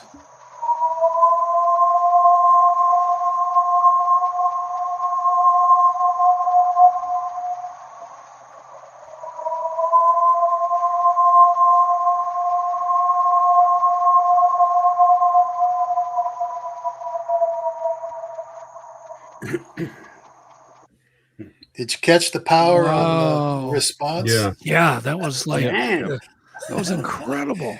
Yeah, that was as close as I've come to being associated with a recording that is similar to what I heard when I was 11 that knocked me to the ground. Yeah, see, that's a kind of howl. That's kind of a howl or yell you cannot attribute to a human or an animal or a cougar or just anything.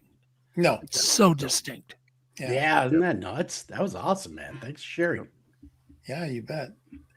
Thanks, Shane. He's the gentleman that recorded it. Congrats, Shane. Yeah. Hey, I got a question for you guys. Who would like to hear a ghost story that can confirm is true? Okay. Let's do it. Sure. Yeah, let's hear it. There's a radio host that was working a really old radio studio. And he was working the overnight shift. Kind of a young kid. He only been in the radio a couple years. And he was unfortunately working at a country music radio station, which he didn't want to do. He wanted to do the classic rock thing. He wanted to be able to be the rock and roll DJ, but you got to start somewhere, right? So this kid was working his overnight. And every Sunday morning, there would be a guy that would relieve him. Old 85-year-old guy. He was an old cowboy. I'm talking real cowboy, like used to run cattle, real guy. His name is Roy Johnson. And he did a show called On the Trail with Cowboy Roy every single Sunday.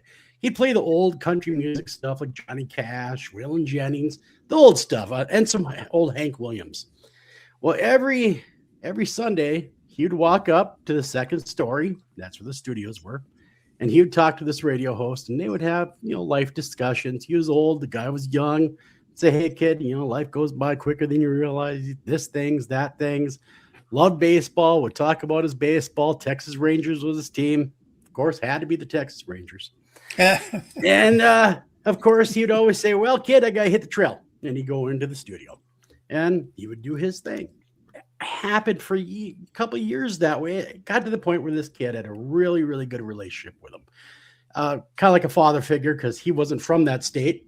And he kind of took him in as, almost like a grandson figure. So every morning, and this morning went off like any other, this radio DJ got the set list ready, talked to Roy. Roy drank his coffee, said, I got to go into the studio. You go do your thing. And he goes to leave. This radio DJ goes down to the first floor and has to walk through the business offices. And standing in front of him is his boss named Dennis. And he says, "Hey, Dennis, what do you do? You're the general manager the Sunday. What the hell are you doing here? You know, you're never here unless something's on fire. What's going on?" He says, "Hey, I know that you're close to Roy, so I want to tell you before you even had a chance, because I knew you're at work, but Roy's dead." He's dead. He's upstairs. He's upstairs. No, he is upstairs because I just talked to him. No, kid, he is dead. I'm really sorry to tell you this. His wife called. He died in the middle of the night. So thank you. Thanks for the Christine shirt. Yes, Stephen King, Christine. Anyhow, so this kid goes, "No, I have to take you upstairs. I'm going to call your bluff." So they go upstairs. Roy's gone. No Roy, no nothing. But the cup of coffee he was drinking was still sitting on the table. Oh. And so the kid looks at the GM, dumbfounded, and says, What? He says, "Kid, you've been working a lot of overnights. I'm going to send you home, take a couple days off. You clearly need to take a little time off because your days are running together." I could confirm that's true because that radio host was me. Wow. Great So story. what happened to you? Yeah, it was the craziest thing. We talked for 5 minutes, 10 minutes. That's a story that many people, I've heard different versions, and I have never experienced that, but I've had friends other than you, Joel, that have, where they've had long conversations. They'll go home and they'll tell their wife, "Oh, I met Uncle so-and-so," and the wife will go, "Well, he died last week." Yeah, isn't it crazy? And this happened years ago, of course. And then I've told the story before on radio, and we've talked about it and stuff like that. But I've never been, the only thing I kind of figure as time rolls on, and I'm now a much older person, is I think that maybe he didn't know that he was dead. You see what I'm saying? Went about his life, just hadn't caught up with him. Or maybe it was a goodbye. I don't know. It's crazy. So who else has had some kind of an experience that they want to share that they just can't explain? Carl? Oh, sure. I mean, I was for work. I had to go to Long Beach several times. Well, imagine me painted excited when I discovered that, under our corporate rate, I can actually just book a room on the Queen Mary. So I actually for three separate weeks I actually stayed on the Queen Mary, and the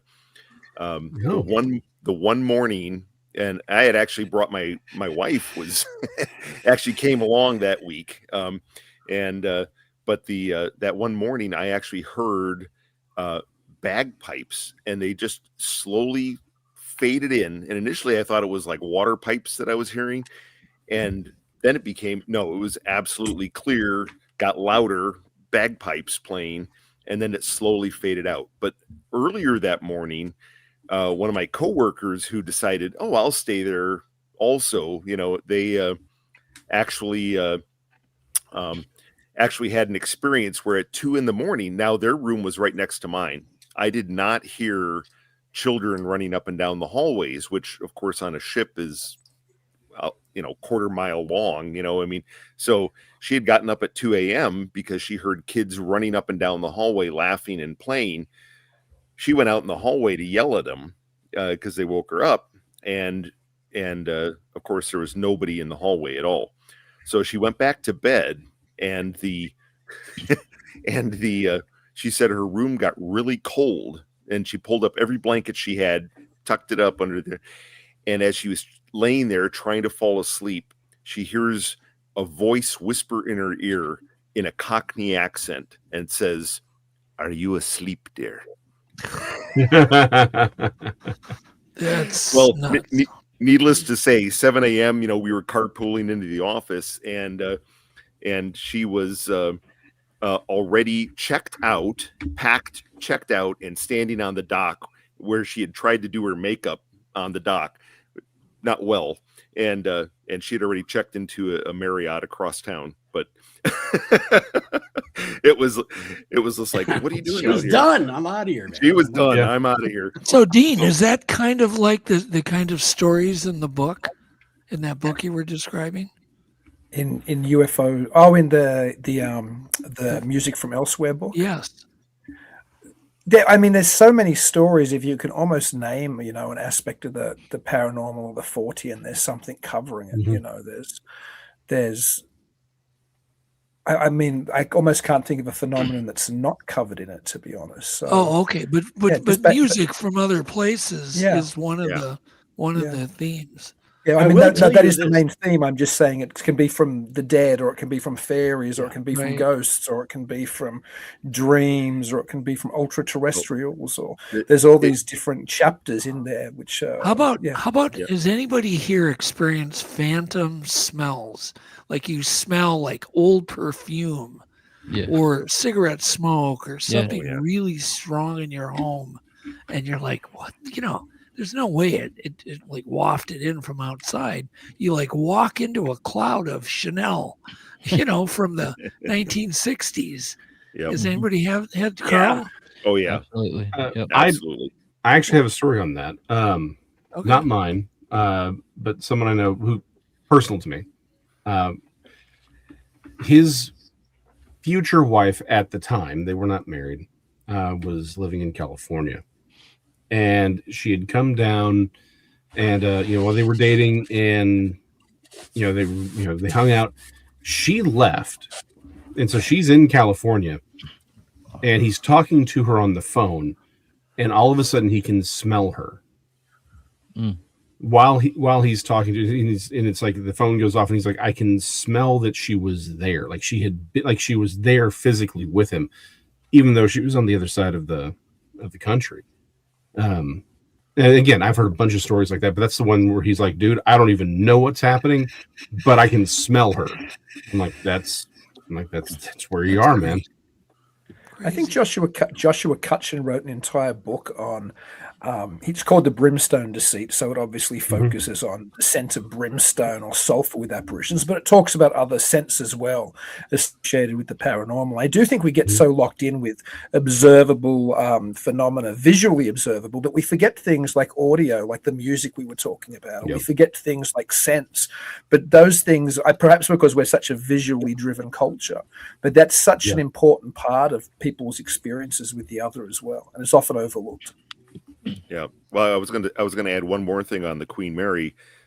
When I took my wife on a walking tour, we walked past what was, like the ballroom, and it's used for like big receptions, wedding receptions and stuff, but it was completely empty. And as we were walking up towards it, I could hear a piano playing in there. and I walked up, I looked through the window, and it was dark, and the door was unlocked. So I opened it up, but right before that, you could actually hear the hammers on the piano hitting the strings. Oh, wow. It was, and I opened up the door, and the moment I opened up the door, the piano music stopped. And Did you recognize the tune that was being played? I did not recognize the tune, but it was 100% empty. There was absolutely not even a chair in that room. It was like, wow. My wife looked at me like, seriously? So. Yeah, man. Right down to people getting phone calls from the other side. In fact, that's also happened to me. It was just it was weird. You got, it was actually on an answering machine. A friend of mine had passed away from cancer that I knew real well, and we were friends, and I wasn't home, and that's why it's on the answer machine. And it was on the answer machine, and it was Bob. His name was Bob Raybauer, and he worked at the race station with me. And he's like, "Hey, it's just like everyone said it would be." That's all he said. Oh, wow. That's all the message said. That's all you needed. Everybody said it would be. That's all you needed. And I played it for everybody that knew him. They're like, yeah, that's definitely him. That's so weird. It's so eerie because you know how that can be, wrong number. But everybody that knew him, I played it for, and they all agreed, yeah, that's him. That's nuts. Jay, do you ever have, I've never even asked you, have you ever had anything paranormal ever? I mean, you're so interested in the paranormal. Have you ever seen anything or had a personal experience? I did have an anomalous music experience years ago, and I was doing street welfare, similar to what was happening in the Bowery. I was picking up homeless people, drug-affected people off the streets. 5:30 a.m. in the morning, I've just finished a shower, and I started hearing Gregorian chants over my head, extremely loud, coming from the ceiling of my house. There was nowhere else I could identify them. They lasted for about 30 seconds, and then it was over. And I had a very unusual day after that. One of the experiences that keeps continuously happening to me and my wife is the doppelganger experience, which I think steps into the realm of the quantum reality. And we used to do an extremely popular trivia. It was called Texas Chainsaw Trivia. It was fairly kooky. But my wife, during a break one night, I'd stepped outside the I'd actually gone upstairs in the hotel to get some more equipment. She stepped outside. She saw me wearing the identical clothing I was wearing, but getting into a limousine with a very tall blonde. Oops. And 30 seconds later, I came downstairs and she said, "But where were you going before and how are you back here now?" And I've got a very close, all of us that have a little secret college of academics and professionals we consult with over these experiences. And one of my closest friends is a psychologist, and he keeps having the doppelganger experience where he wakes up in the morning, he hears his front gate open, he stands in his balcony and looks down, and he sees himself going to his front door. Gosh. Yeah, but that's haunting yourself, man. I mean, seriously, that does happen. That's a whole experience. Because you do the same thing every day, right? You get up, you make your coffee, you go to work, you do that 10,000 times. And the one time you don't, you're just laying there in bed, sicker than a dog. You look over and you see yourself making coffee, right? I've heard that before too. So I'm wondering now if we're affecting the atmosphere, our thoughts, because they have mass, thoughts do. I wonder if we're affecting the atmosphere and we're replaying ourselves. Yeah, well, some of them have mass, some of them have more than others. Depends on. I've actually, sorry, please go on. But I've thrown this around for a while that there's different types of hauntings, and one of them being sort of this idea of the ghost that is repeating the same thing over and over and over again. What we're seeing essentially the metaphysical equivalent of the writing on the page underneath, right? When you're writing on a notepad, you remove the page that you're writing on, you can throw pencil shavings over it and you can read what you had written on the prior page, right? Mm-hmm. Right. That for some reason, again, either maybe through repetition, emotional impact, whatever, there is this impression on reality. And that's those ghosts that go upstairs that are no longer there, or ghosts on battlefields. What we're seeing is this metaphysical impression on the area of that event. And I wonder often if some of these doppelgangers are like what you're saying, right? That essentially it's the same thing. Perhaps the reason they seem more solid than others is because we're still there. It's sort of it's a clearer image, if that makes sense. And we're seeing it because we ourselves are supernatural creatures, right? We're not just material. We're able to see that. And perhaps that's why the doppelganger thing is, like when you see yourself, is so much more profound and seems to have more substance to it than, say, some of these other repetitions. All I know is that growing up, there was this very short window of time. It was very weird in my life where I would meet people and they would have sworn they had met me before, like in my town, in my small little suburb of Dallas. And apparently they knew who I was. They knew my name. And I'm like, I've never met you before. I've never been here before. And they're like, no, as far as that, but like my parents would be there. And I'm like, I have no idea what they're talking about. And they're like, no, you were with us during this. But they knew my name. They knew who I was. They swore that they had met and spoken with me. So I got nothing for you on that one. Gotcha. Hey, what do you think about the stone tape theory? Right. That's exactly what I was thinking. You know, of course, that term comes from a science fiction ghost story, which was part of the famous, and Jay will know all about this. It was part of the BBC's Ghost Stories for Christmas series, I think, written by the great sci-fi author. What's his name, Jay? Nigel Neal. Nigel Oh, Kneale. right, okay. Yeah, but he was the person who introduced it in a science fiction series. He's also the person who invented Quatermass that some of the audience might be familiar with, like Quatermass and the Pit. Yeah. And a lot of his writings influenced early Doctor Who as well. But this episode of A Ghost Story for Christmas, which the BBC used to do, you can find it on YouTube. It's really worth watching. It's called Stone Tape Theory, and he first supposed this theory that somehow the walls of ancient castles, I won't go into the whole story, but it's basically that there's this scientific team in an ancient castle, and they discover that somehow the walls of the castle are like a tape, but they're like stone tape. Somehow they've been imprinted, right? They've been imprinted with the messages the same way you imprint an audio recording or a video recording back in the day on tape. Now, of course, it's all digital media.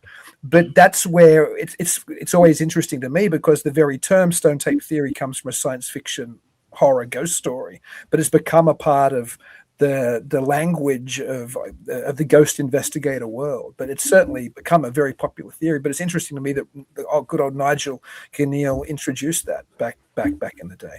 Who also wrote Halloween 3. That's a Nigel Kneale screenplay as well. Well, we won't hold that against him. David Ellis. I've got a question for the group. Has anybody experienced or know somebody that's had a lucid dream? I've had many. Many. And good on you, Adirondacks there. Beautiful statement. I had an experience in my younger days. I grew up in Vancouver, Washington, and in the backdrop of Vancouver, Washington, there's two prominent mountains, Mount Hood and Mount St. Helens. Mm-hmm. Well, I grew up with Mount St. Helens. I consider it my mountain. I worked for the U.S. Forest Service for a couple of summers during college break. And so I was really tied to that mountain. Well, in 1978, I had a dream, and I woke up, and I was corporal. I was as physical as I am now. And all of a sudden, the mountain erupted. And I watched from Spirit Lake, which is at the base of mountain. And I watched as the rocks the sizes of houses came tumbling down. And one was about to crush me. And I bolted up in my bed, sat up straight, and I'm drenched in sweat. And I'm going, oh my God, the mountain's going to erupt. And I knew it from that point, but it wasn't until 2 years later, 1980, when it actually did blow. Mm-hmm. But I was not surprised when it happened. Nope. I had a lucid dream that, well, actually, I've had several, more than several, that where I've actually been in the dream and then woke up and actually had the smell from the dream still on me, and not only thinking, oh, I'm just imagining that I'm still smelling it.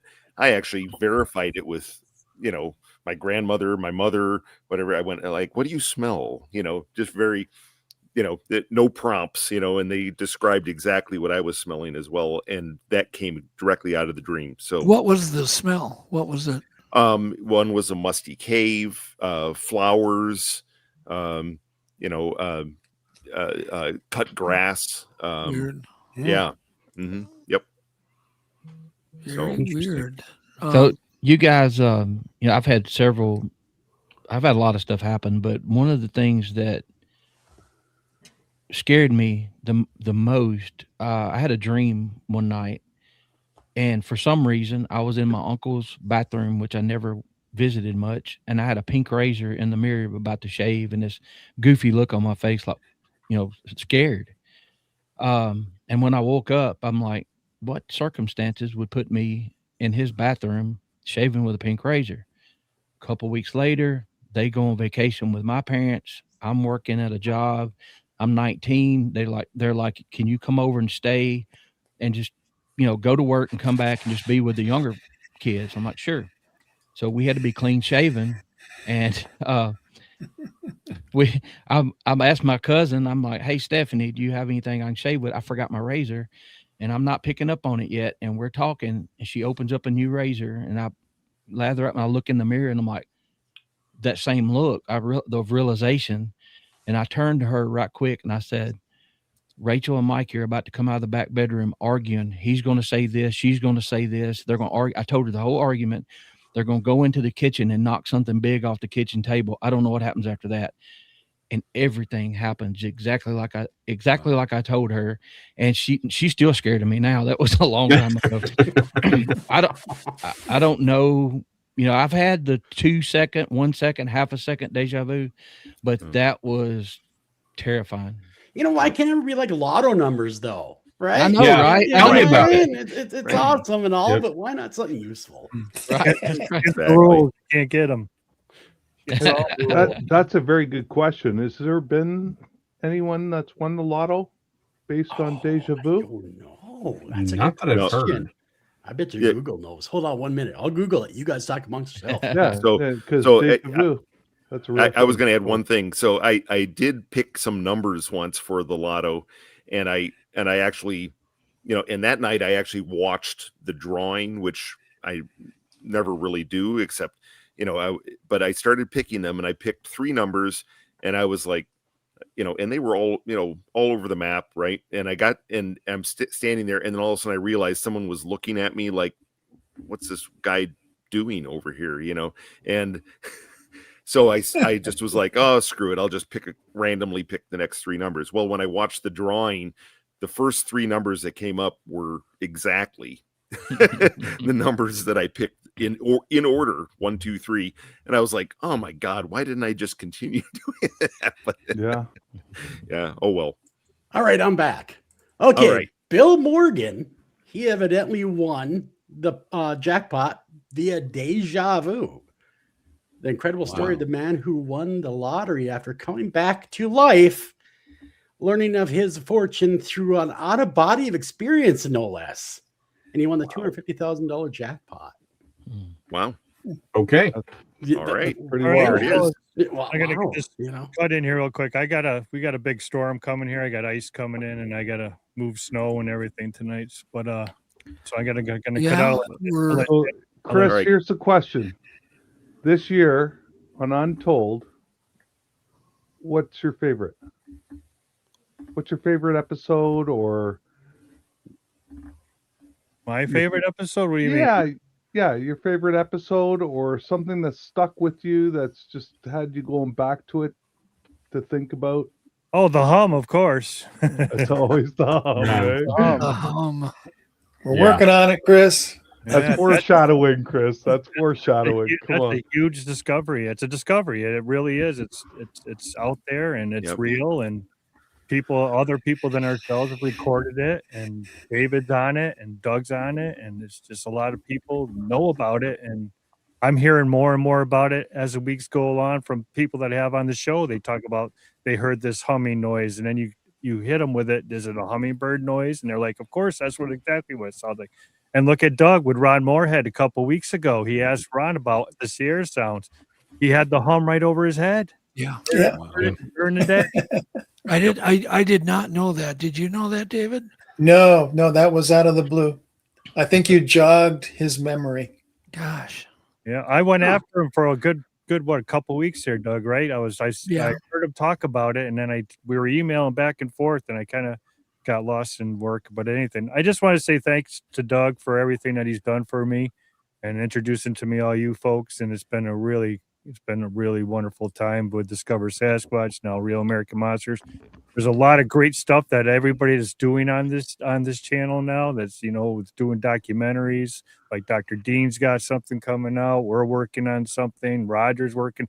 Everybody's working on a bunch of projects, and I just want to say thanks for letting me be part of it all. And here's to Discovery for 26, because I think it's going to happen this year. So, we love having you, Chris. So. I think we can collectively say all of us are like so appreciative that Chris, you bring so much to the table.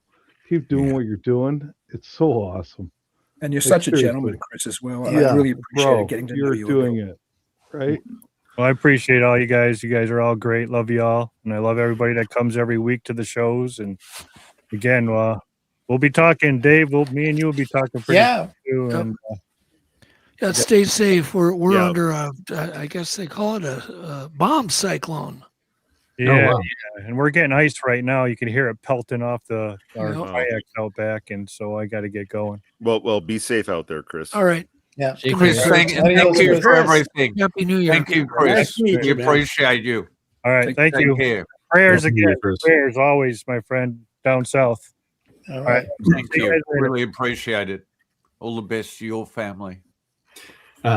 Since we've already had Chris bounce, I have to go ahead and bounce as well. It's lovely as always to see the wonderful people here at Untold Radio Network, and I will actually be seeing Dr. Dean on Thursday on his show For the New for Year's your Day show. Yeah. Live New Year's Day. I'm looking forward to it, mate. Yep, it's going to be a lot of fun. So I shall bid my adieus to all of you lovely people, and I guess Doug gets Yeah. me Good included in night, that as Jason. well. We love you. Goodbye. Thanks. Thank Mwah. you. Mwah. Thanks for All the coming. best. And I have so many questions for you. Really, Yeah. Yeah. I wanted to ask you, Happy New Year.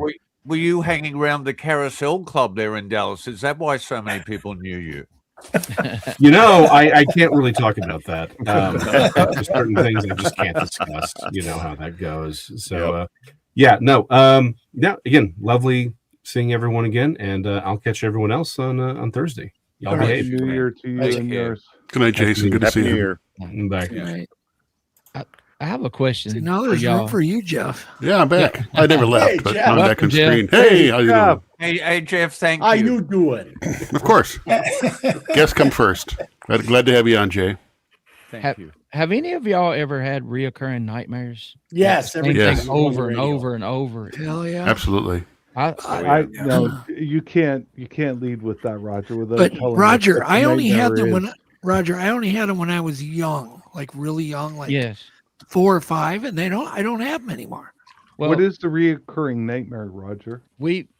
so when I was 2 or 3 years old, my parents bought a haunted house, and it wasn't just me hearing and seeing things. There was a particular room I would go in, and the temperature would drop. I could see my breath. I would be scared and run out. My mom would drag me back in there, and it'd be warm again. But my nightmare was it started the same every time. I was looking down at myself sleeping, and then I would float through the house, and then I'll make it short. Then I would look behind me, and there was a young boy behind me, and he'd wave and smile. After the tour of the house, then I would be halfway into my room, halfway out, and he would be pulling me into the dark by the wrist, come play with me, and I'm holding on to something my dad's got a hold of, and That's I not start creepy at slipping, all. and I wake up, right? So when I was about 13 or 14, and because of stuff like that, I didn't want to hear ghost stories. I didn't want any part of it. One Halloween, they asked my mom to tell a ghost story around the fire, and I said, I'm out. I'm gone. I see y'all. Well, as I was walking away, I heard a lady said, Patsy, tell them about that haunted house you lived in where that little boy accidentally hung himself up by the water tank. So that was specific. And I turned back around No and wait, way. what? That's And it was creepy, that dude. room. It was that room that was my playroom that he had the accident. Yes. And it was so terrifying. It happened like 2 to 3 times a week, and I still remember every detail. I can draw from 2 and 3 years old. I can draw the inside of that house because I've seen it from a bird's eye view.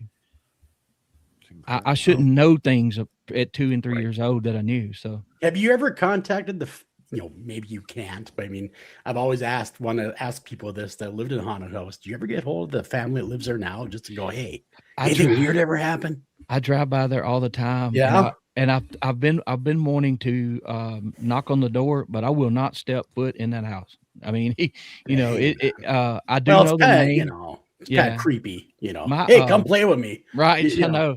That's a little on the creepy side. And my aunt, she was 14 at the time, and we just talked about some things that happened to her in the same house. I mean, But I thought Cowboy Roy was creepy, but that's way creepier. Oh, yeah. no, I've it's got not. But that was just a dream. So Are you sure it was just a dream, though? Come on, I hope You're so, talking 'cause I about was out-of-body flying. experiences, and a lot of people do talk about leaving their body, being able to see their body, and then running into entities that are on the other side, because technically you're kind of at that point on the other side. Well, and something you guys were talking about reminded me of that because it was like a video started and it was the same every time. Even in the middle of it, I knew how it was going to end, so I would start getting scared. But it was the same every time, and it never varied the whole time we lived in the house. So, that's pretty crazy, man. yeah, That's I've got some pretty wild things that happened to me, and so that's why when with the Bigfoot subject, I'm wondering, is it the person? Is it something about the people that have the experiences that draw them? I don't know. It's like the night we talked about negative. There's people in chat talking about it now. Oh, that was crazy. Yeah, that is crazy. Yeah, and I asked people that. A positive. So A positive for me. Yeah, me too. I'm A positive as well. So, y'all, we need to figure out why you guys are drawn to the subject, or things happen to you. If we can. It's interesting to me. Oh. Yeah, it is. Yeah, it is.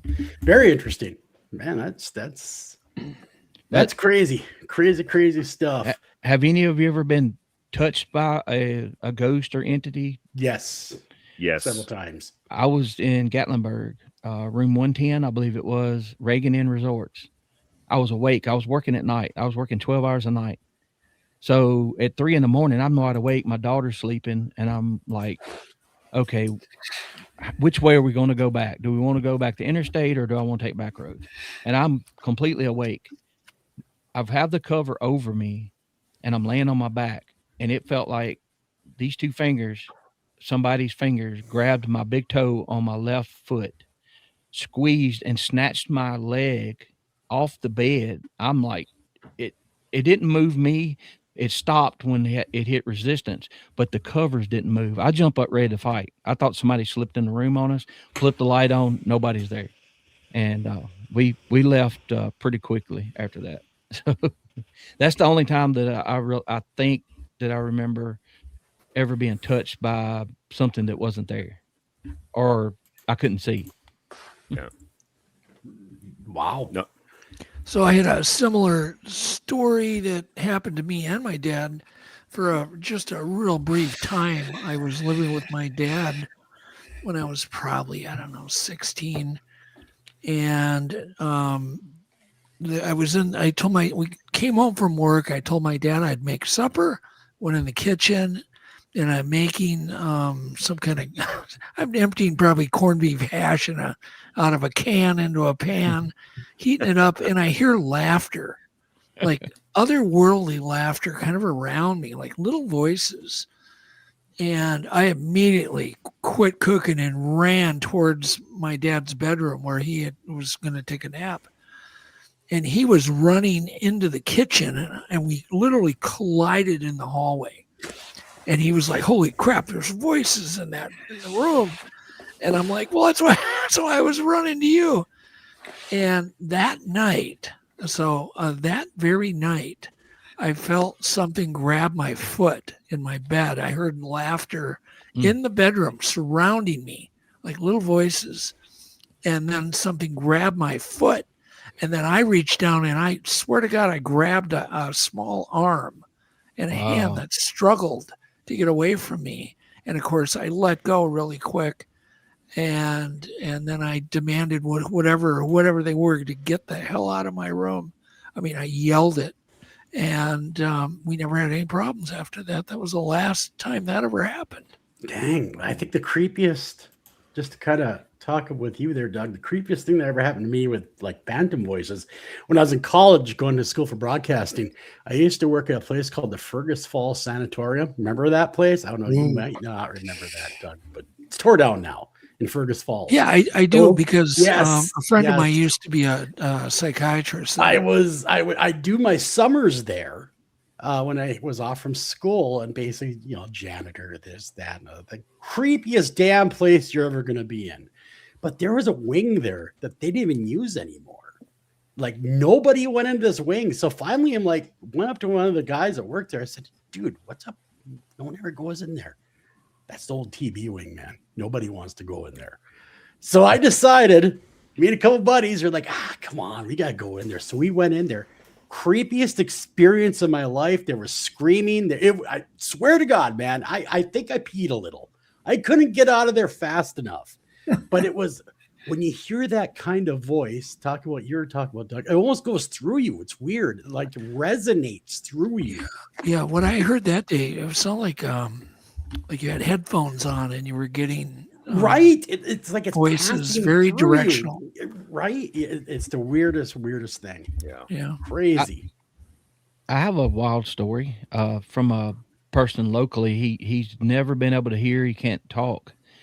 And he's about 4 years older than me. And he used to come and do work for me at the house here. And I went to school with him. He had his own sign language with some official sign language, but we would write a lot.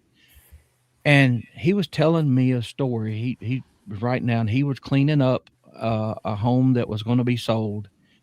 I guess the person had passed away. And he was telling me it was, he went, the door was open and he walked in, it was dark and he was looking around. There's no power, or he couldn't find the light. And he starts doing this. I'm like, what do you talk? What is that? Voices were talking to him in his head. He's never heard a human voice in his life. And it told him I said, what did they say? And it was get out. And I'm like, ghost? Question mark or whatever. And he's like, I don't know. But he's never heard a human voice in his life. But he said he heard voices talking to him. Wow. That's wild. That is wild because, I mean, on one hand, you want to say to yourself, how would he know what these words sound like? Exactly. Exactly. That's what I was thinking. I'm like, how would he know? How would he know what they were saying? Yeah. Because, I mean, phonetically, it's different when you hear it rather than reading it because, but that, and how would you know what it meant if you didn't know what you ever heard? Yep. That was the one key thing that just blew my mind. But I don't even know why he told me the story. I don't know what we were talking about, but people always end up telling me weird stories anyway. So it's just been like that my whole life. David, Rusty, have you ever experienced anything other than that one crazy night? Like in your house or anything? Oh, man, where do I start? Well, just pick one. Honest to God. No, the question at the very, very, very beginning was your favorite show. And this 2025, Happy New Year, everyone. And your favorite show? I can't pick one. I can't because Doug, kudos to you and Jeff. You guys bring it every single week, and that is ridiculous to me. So, the guests that you've had on, Ron Moorhead, and that episode, Roger brought up. How are you gonna top Kumbo if you're gonna talk about Bigfoot or Sasquatch or anything, and Greg House and stuff? What resonates with me, and I'm just privileged to be on this panel, honest to God. I was going to bow out before the last two guys because I shouldn't even be on here. So let's get real. But if where I come from is my experience, what happened to me resonates with people that have things happen to them on their property, and you have no choice. This isn't an episode like we watch every day, or I do anyway, where you had an experience or an encounter happen to you.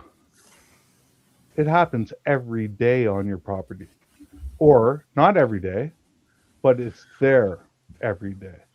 So, I come from a different place, and so Kumbo, Greg House, Flat Rock. You've had all these people on your show, Doug. You've had them all on your show talking about what happens to them on their own properties. And when you have stuff like this happen to you, and I'm not convinced one way or the other what it is, but what I do know is that it's happening. And it's happening to me every day. Or not every day, but it's happening. So But in that situation, Verax, even if it doesn't happen, it's in your mind. You're looking for it to happen. 24/7. Right. And when you're awake all day, so for me, I'm new to this. It's only been a year, literally just past a year, and it changed my whole life, changed my whole world. Yeah, I'm going to try not to cry because it changed my relationships. It changed with my family, my friends, with my wife, where we are, what's going on. During the day, I'm now much more observant because of everyone in this panel. And I can't tell you how how the gratitude that I have towards people on this panel, and going through, because you have no choice. Okay. This was not on my radar. Okay. It wasn't, something that I chose or anything that was on I had something happen to me that led me to everyone on this panel, and then watching every single show of Dr. Dean, of you, Doug, and Jeff. Obviously, this is where I started, and then David Ellis and the sounds and everything, because I'm going to learn as much as I possibly can to understand what happened to me, right? And when you get yanked out of your reality of what you thought was normal and everything else, and then this is a thing, yeah,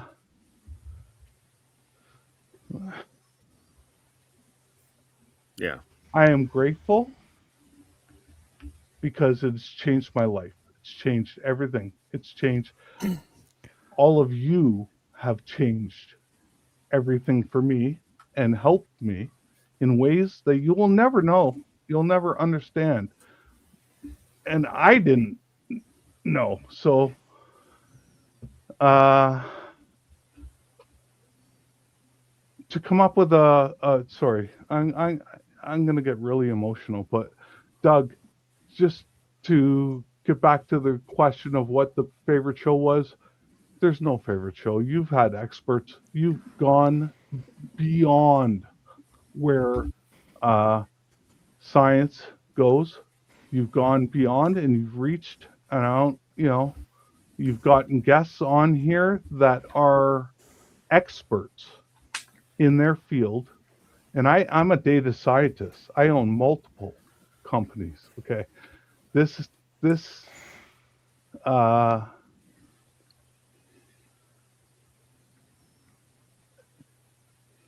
don't know how to say it. Like, I own multiple big businesses, and that's my family companies and stuff. So for me to even be on here is beyond my comprehension. So then to enter into this world and go, wow, like this is, there's more than meets the eye in this world that we live in. And Well said, you, absolutely, you are bringing it to people's attention, like me, and I am the quintessential candidate for being a guy that was completely not at all in this stratosphere. And for all of you that bring this every day. It needs to happen. It needs to happen more, and you're doing everything right. And to pick a show, I couldn't. I mean, how do you go from Ron Moorhead to Coonbo, Greg House, Flat Rock, these guys? Because what I resonated to were the people that had or are experiencing the same things that I'm experiencing on my property. And my wife, you know, this has been our family for 3 generations. Let's sell. When you're getting slaps on your cabin and your cabin's moving and you're getting taps on your window at 4 a.m, and I'm trying to tell her that was a mouse trap. That was a mouse trap that just went off. Honey, just relax. It's fine. And then when the mouse trap goes off and she wakes up, then I'm like waking up before her to go get rid of that. Like, you know. Yeah. No, we get it, man. I mean, oh yeah. When I woke up to the reality of that this is an actual thing. They actually exist. Then I'm going to get down to the data scientist part of it and 4 multi-million-dollar companies I run that's what I do. Find it. Right? Like, let's get to the bottom of it. And you start noticing things like pathways and stuff. So my property just so happens, and Doug, you've touched on this a few times, water. Well, I'm on a lake, and I hear them splashing in the lake. When I'm sitting at the fire where my incident happened, or my encounter happened, and on the other side of the trees, there's a 6-foot drop off. I can hear thuds of, it's not rocks, it's thuds of water and stuff like that. Okay. And I could sit there and they'll continue on, and that goes on. Okay. So I also live in Canada, and I'm in a triangle apparently in Canada, and this is all on my channel. I posted this under my on my channel on YouTube. So I had changed my name. That's a different story, but that's for security, and that also relates back to you, Doug, because that's something I should say is in this community, because I'm new to it. I've searched for anything possible. Keyword search through AI. I have a brother that has a degree in AI that's helped me search through every single podcast in Sasquatch or any other thing that could relate to being frozen, which is what happened to me. Because I went to psychiatrists and psychologists in Toronto here at Mount Sinai Hospital. I saw number 1 in Canada. And I said, pull out your pen and paper because you're going to want to hear this one. And that got me nowhere. This community did. Everyone on this panel did. They got me further than I could go through the medical industry in Canada. Okay. Well, this kind of all steers to us because it's a lot of reasons why we do the show. It's our own therapy. Kind of like we started it. Remember, Doug? Yeah. That's why we started the show. What kills me, Joel, is you guys have been doing this for years. Doug, you've been doing this for years. I woke up to this unexpectedly, unwantedly. Yeah. If that's even a word. A year ago.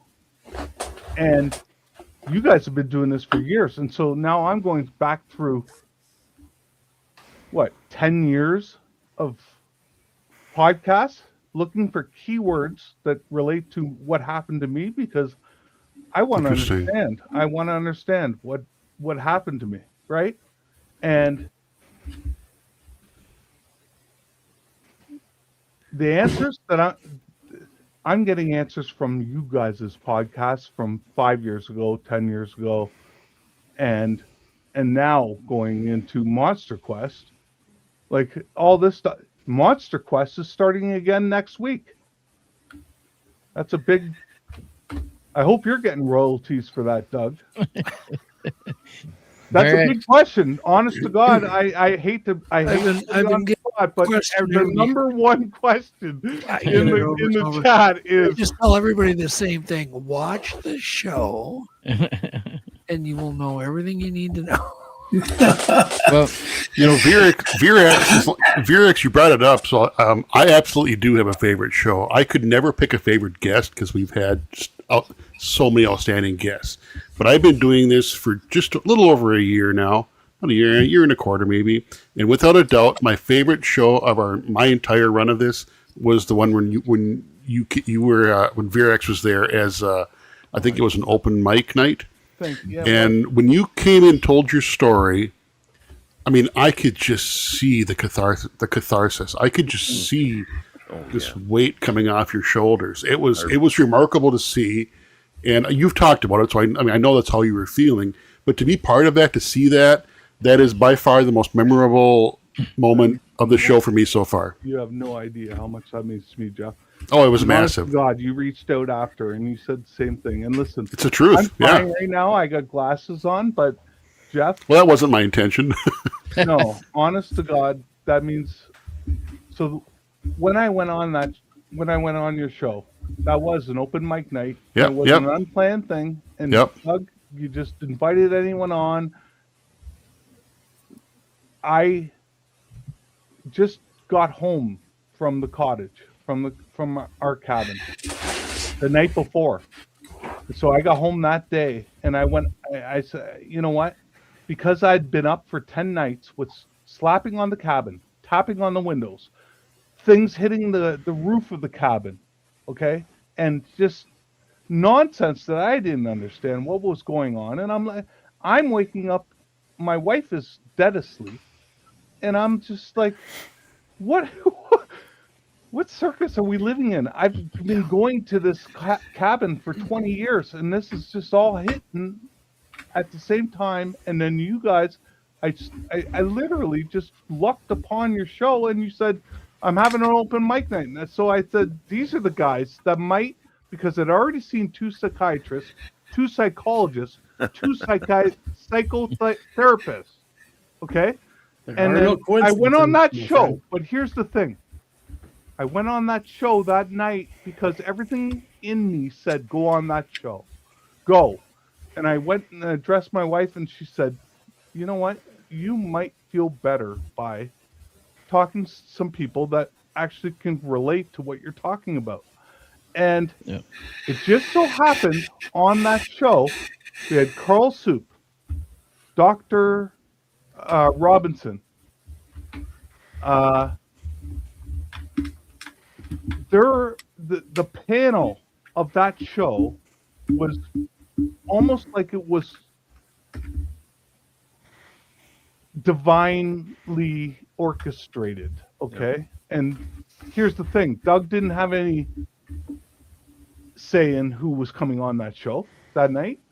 You didn't have any say, Jeff. Sorry. No, not at all. And you just popped in. So, and bam, all these guys are on the show that actually, had Carl had that experience where he was frozen before. Okay, and now here's the thing, Carl and Flat Rockland and Dr. Robinson, everyone on that show, I felt terrible after that, because I felt like you guys were on the show, you were already on the episode, Doug was already, you guys were already, you had a whole full deal, and I came on, and then it's like, I want to unload what just happened to me, and it just took over everything.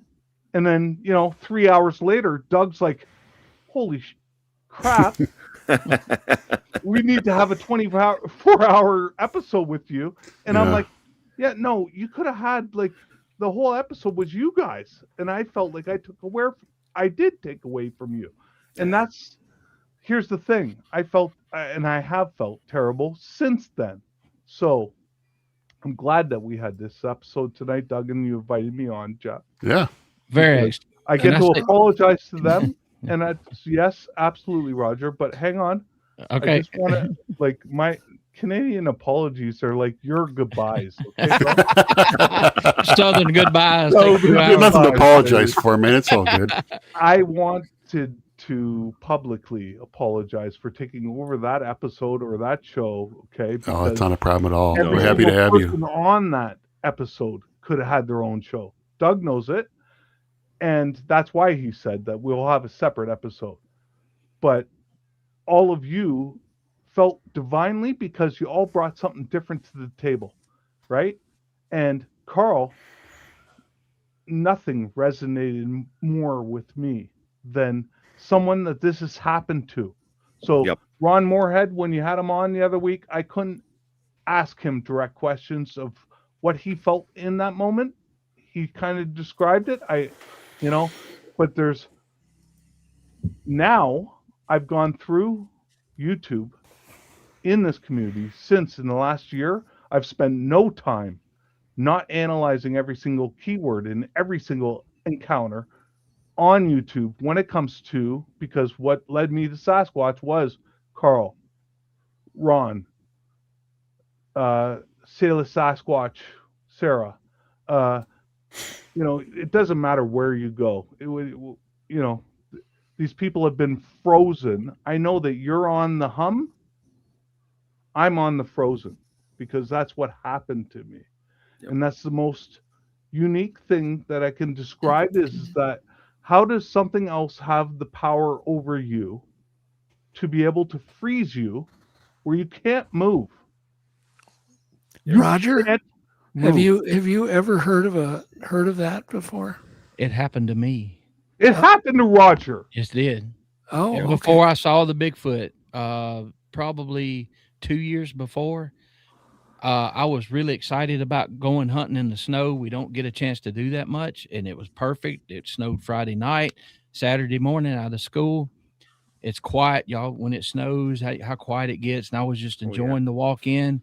I stepped out, looked into the field where my tree stand was. The woods were dark. And when I say that, they were dark, but they felt ominous dark. And I had a feeling if I went in there, that wasn't coming back out. And I tried to step forward 3 or 4 times. I couldn't move. And I realized that maybe I wasn't in control. And I don't know why I did this, but in my mind, I said, if you'll let me go, I'll turn around with my right foot and go that way back to the house, and I won't come back today. And as soon as I said that, it released. I don't know what happened. I went back in. My mom and dad's like, what are you doing back so quick? I said, it's cold out there. I went right to the bedroom. I don't know what that was.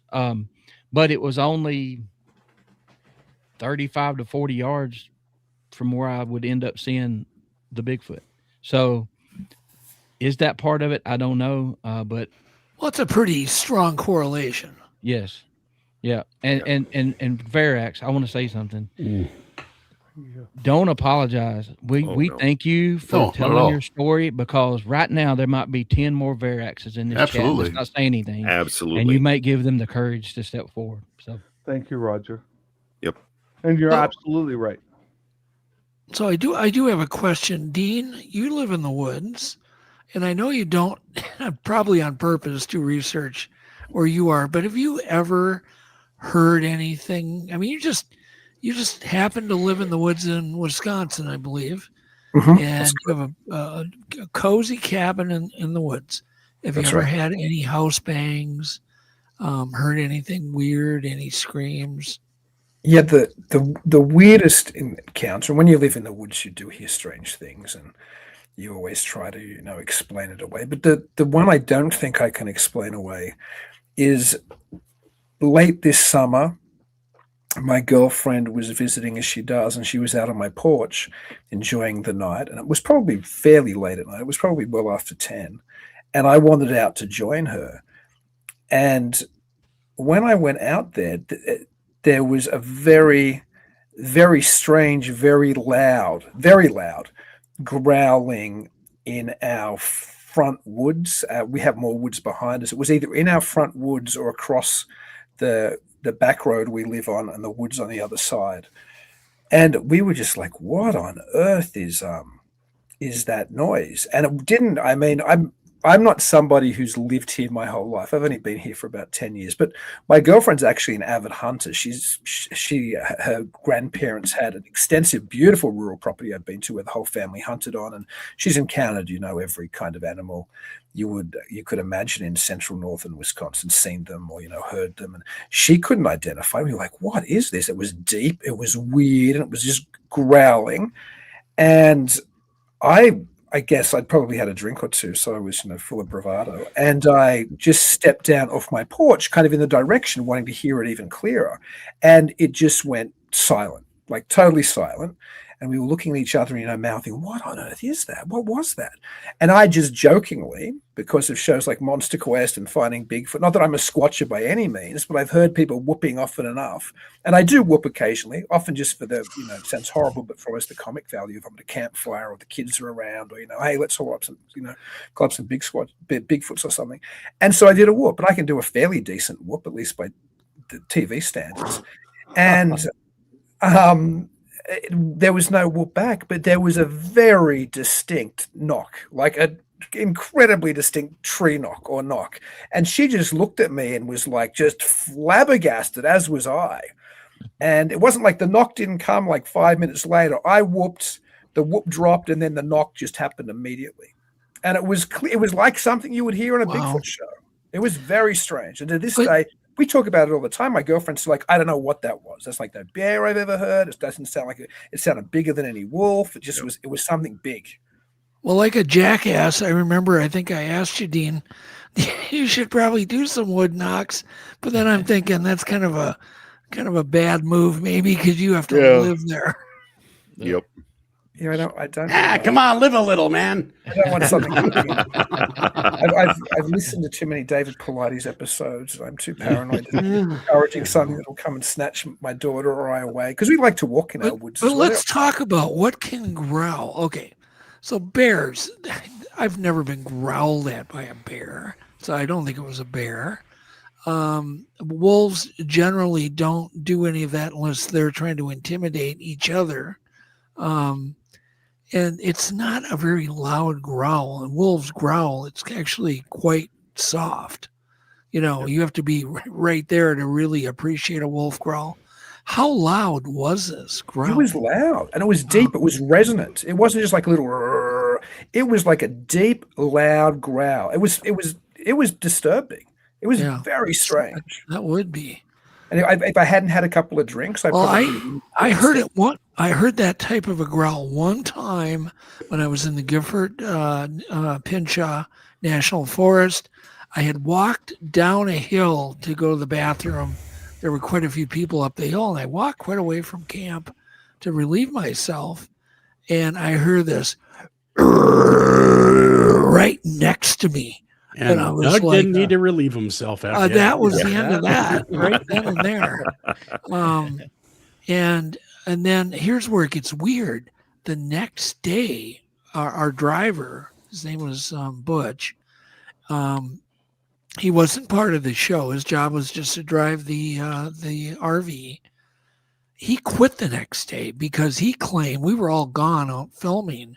And he had walked somewhere to use the restroom or walk down the road, and he had something growl at him really loud, and it scared him so much.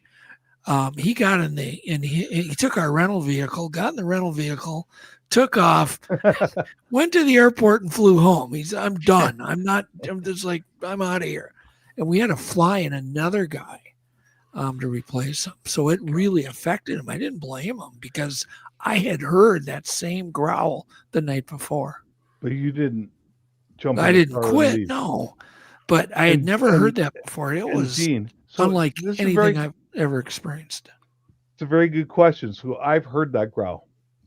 Yep. When I went out to my car and I retrieved a blue jay feather underneath the windshield wiper of my car, there's a blue jay feather stuck underneath it.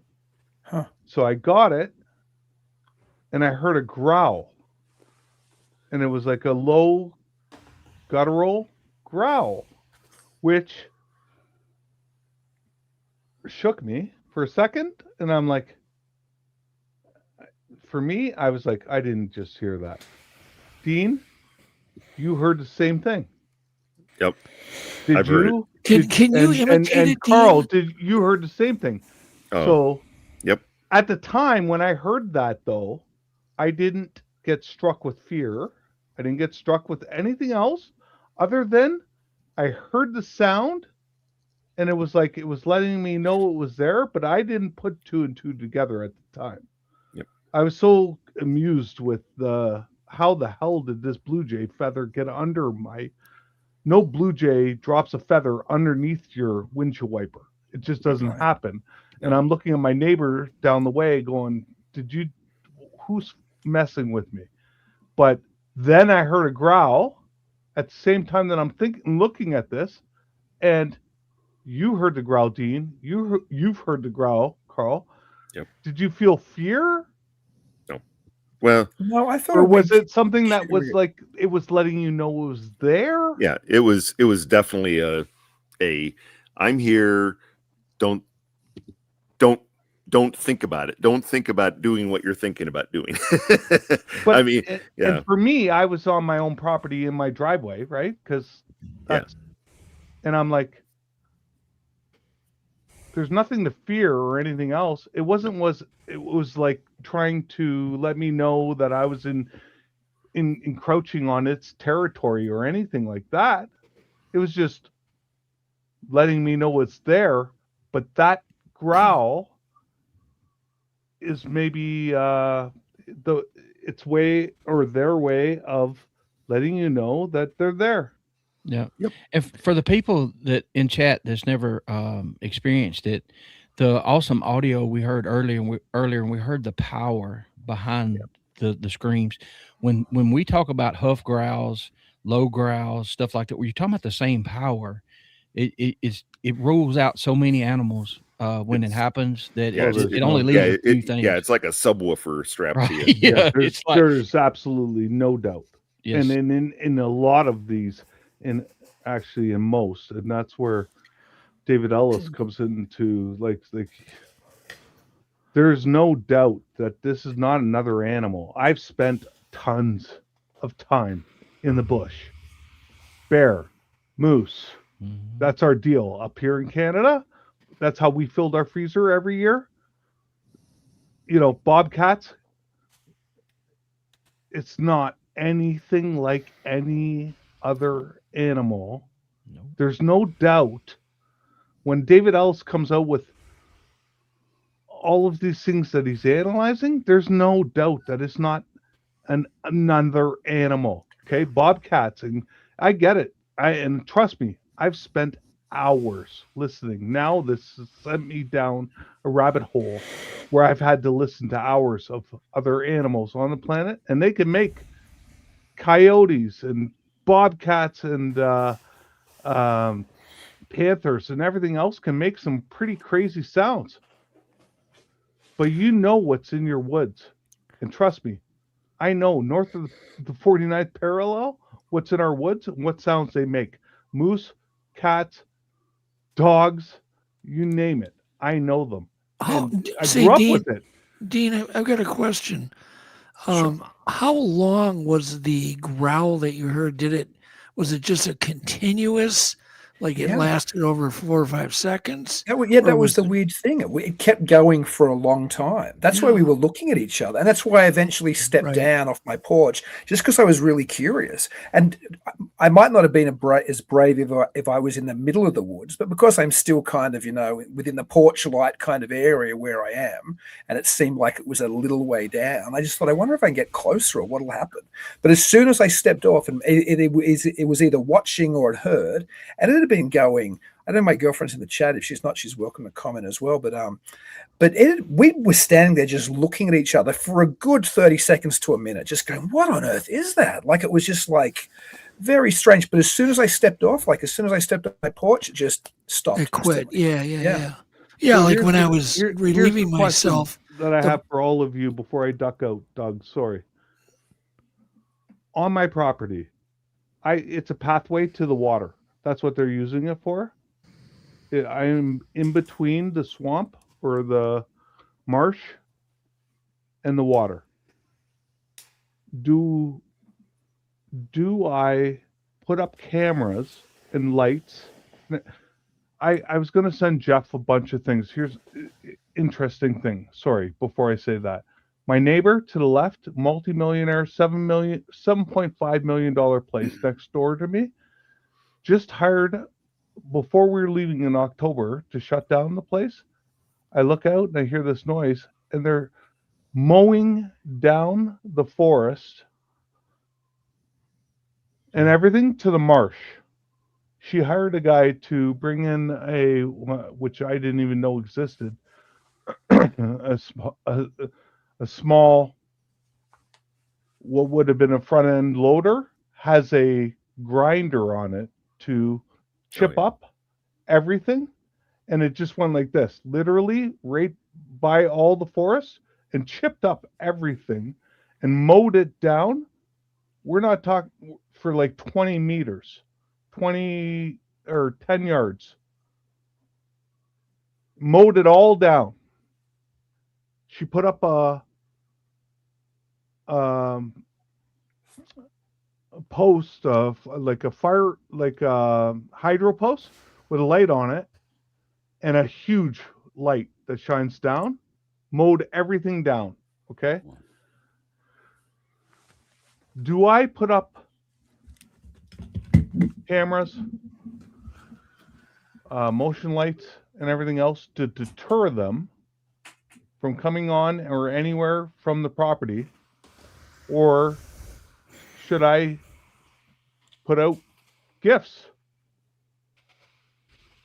and encourage interaction, right? Because personally, I haven't experienced anything negative, like nothing that is overly aggressive at all. And in fact, after I had my encounter, I took the advice of Flat Rock and Gary Spikes, who Roger knows. I was on the phone with these guys going, because I just spent 10 days without sleep going, what do I do here? Like, I don't know what I'm dealing with. At that point, I thought I was dealing with, and then honestly, I don't know what I was dealing with. I could have been spirits, aliens, it could be anything, because I had a lot of experience with alien watching things, and so I didn't know what I was dealing with. But after talking to them and them telling me, and Carl telling me, go out, just talk to them. Yep. I'm not gonna lie to you. That made a world of difference. I'm not going to. Now, here's a guy that none of this is on his radar at all. Okay? None of it. Ever. Like, now I'm desperately trying to calm my wife down. I just got thrown across the yard, and now I'm going back there, and I'm listening to anyone that's ever had any kind of experience like this. In fact, I'm trying to find anyone that's had an experience like this, and that's what led me to you guys right here in this Well, panel. if you put cameras up, you're probably going to have decreased activity. I'm Yes. definitely going to. So here's the question I'm faced with today, Doug, is do I want decreased or increased activity or increased? Because honest to God, after Carl and our episode with you, Doug, I went out, talked to them again. Every time I'm there, I'm talking to them. They're screaming at me from the bush. This is before my neighbor cut it all down. Okay.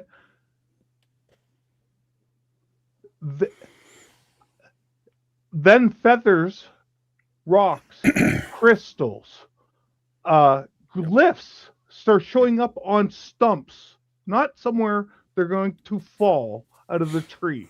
Okay. Excuse my language, I can't understand glyphs. Okay, so then let me down that road. We don't have enough time to get into that. Here's the thing, though. Your advice was right on point, because what changed was I stopped getting the slaps on the cabin. I stopped getting the acorns, the pine cones, everything on thing. The whistles. No, whistles are unique. Pine cones, acorns, feathers, rocks. That's one thing. Glyphs. That's a whole different scenario. When you get whistled at, when you're sitting on your property, like me and my wife were in the backyard, she's feeding chipmunks out of her hand because they jump up on her shoulder, and she's got it all. And then out of the blue at 4:00 in the afternoon on a sunny day, you get a whistle. And I look at her and I'm like, now this is after I've started researching and I heard about the whistles and everything else. That happened. A whistle, like I can't. I can whistle. This was a whistle that was so crisp, so loud, it hit both of us. And I looked at her, she looked at me, and I looked at her, and I was like, immediately what went through my head was what the podcast I watched the night before about whistles went through my head immediately. And she looked at me, and she was like, looking at me, and it came from the water, which is, there's a 6-foot drop off, right? And I'm like, she goes, well, who is that? It's obviously a boat going by fishing, and they just decided out of the blue to go, no boat. Neighbors are not there. Did you whistle? Did you whistle back? No. You should have. I looked at her. No, do you understand how dumbfounded I was? Yeah. Sitting there going, I just watched a podcast the night before about whistles. I've had whistle exchanges that have lasted 40, 50 minutes. It's amazing. Part of me wants to say, amazing. I'm going to have to bail, guys. My daughter's running. Oh, okay. All right. It was great having you. Hey, man. Nice meeting you. Lovely to talk to you. Have a happy New Year. All the best, Dean. Happy New Year. Give Chloe our love. I mean, part of me wants to say if they're going to do something to you, they've your mom. Ample opportunity to do so. Yeah. You know, I mean, they're obviously not aggressive towards you. I mean, there was nothing aggressive about it. It was just one straight, so loud, so crisp whistle. And you can hear the wind blow over the lips. That's the thing. Yeah, it's like, oh yeah, it was so crisp. Are you there? Are you there tonight? No. Oh, okay. Is there a point where you get desensitized to it? You've heard it so much now that you're almost. I don't think so. I think here's the thing. I don't think you ever feel so alive as when you're having something beat on your cabin or slap. You know what? That's a question for all of you. You feel alive. Because personally, now that I'm so new to this. It's been less than a year. It's been just a year since this happened. Now, I've looked at each and every one of your podcasts, and you've been in this for so many years that when I'm watching past episodes, I'm like, how desensitized are you guys to this activity, right? And or do you take for granted? David, we're not sensitized. We're not desensitized even at all, a little bit. At all. Yeah. And it's a little different. I have to drive 20 to 30 minutes to go to areas to research. You're living in the middle of it, so I can't answer a question.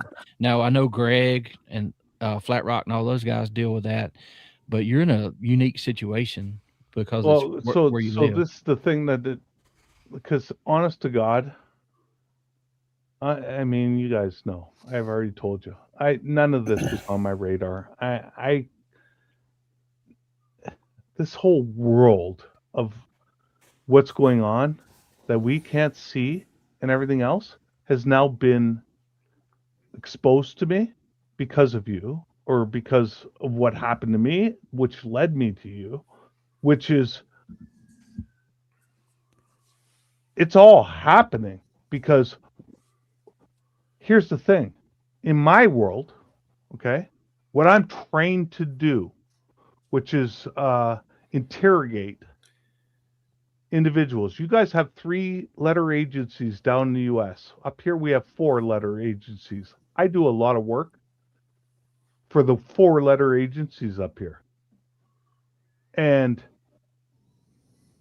I'm not going to lie to you, Doug. Since I was on your show, I might as well bring it up here. Why not? Because every single one of you guys, every single one of these episodes, every single one of these podcasters in this community is being monitored.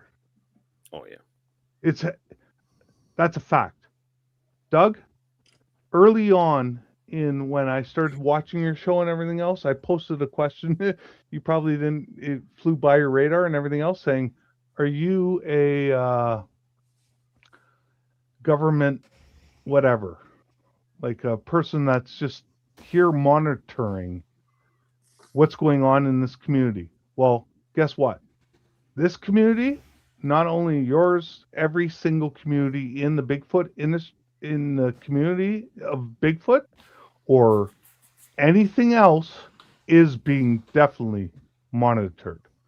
And since being on your show, I had a black van, or a black SUV parked at the end of my driveway of my cabin. I've had a helicopter flying over my cabin twice every single day. These are things that when you're in my world, data scientists and fucking running, excuse my language, running companies, you pay attention to, and it's not welcomed. I'm not welcoming it, but it's happened. Okay. Now here's the other thing. That's happening here in Canada.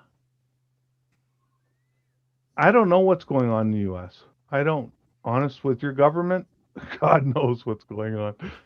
But in Canada, it only took one show with you, and I have that parked at the end of my drive, and I have a helicopter flying over twice.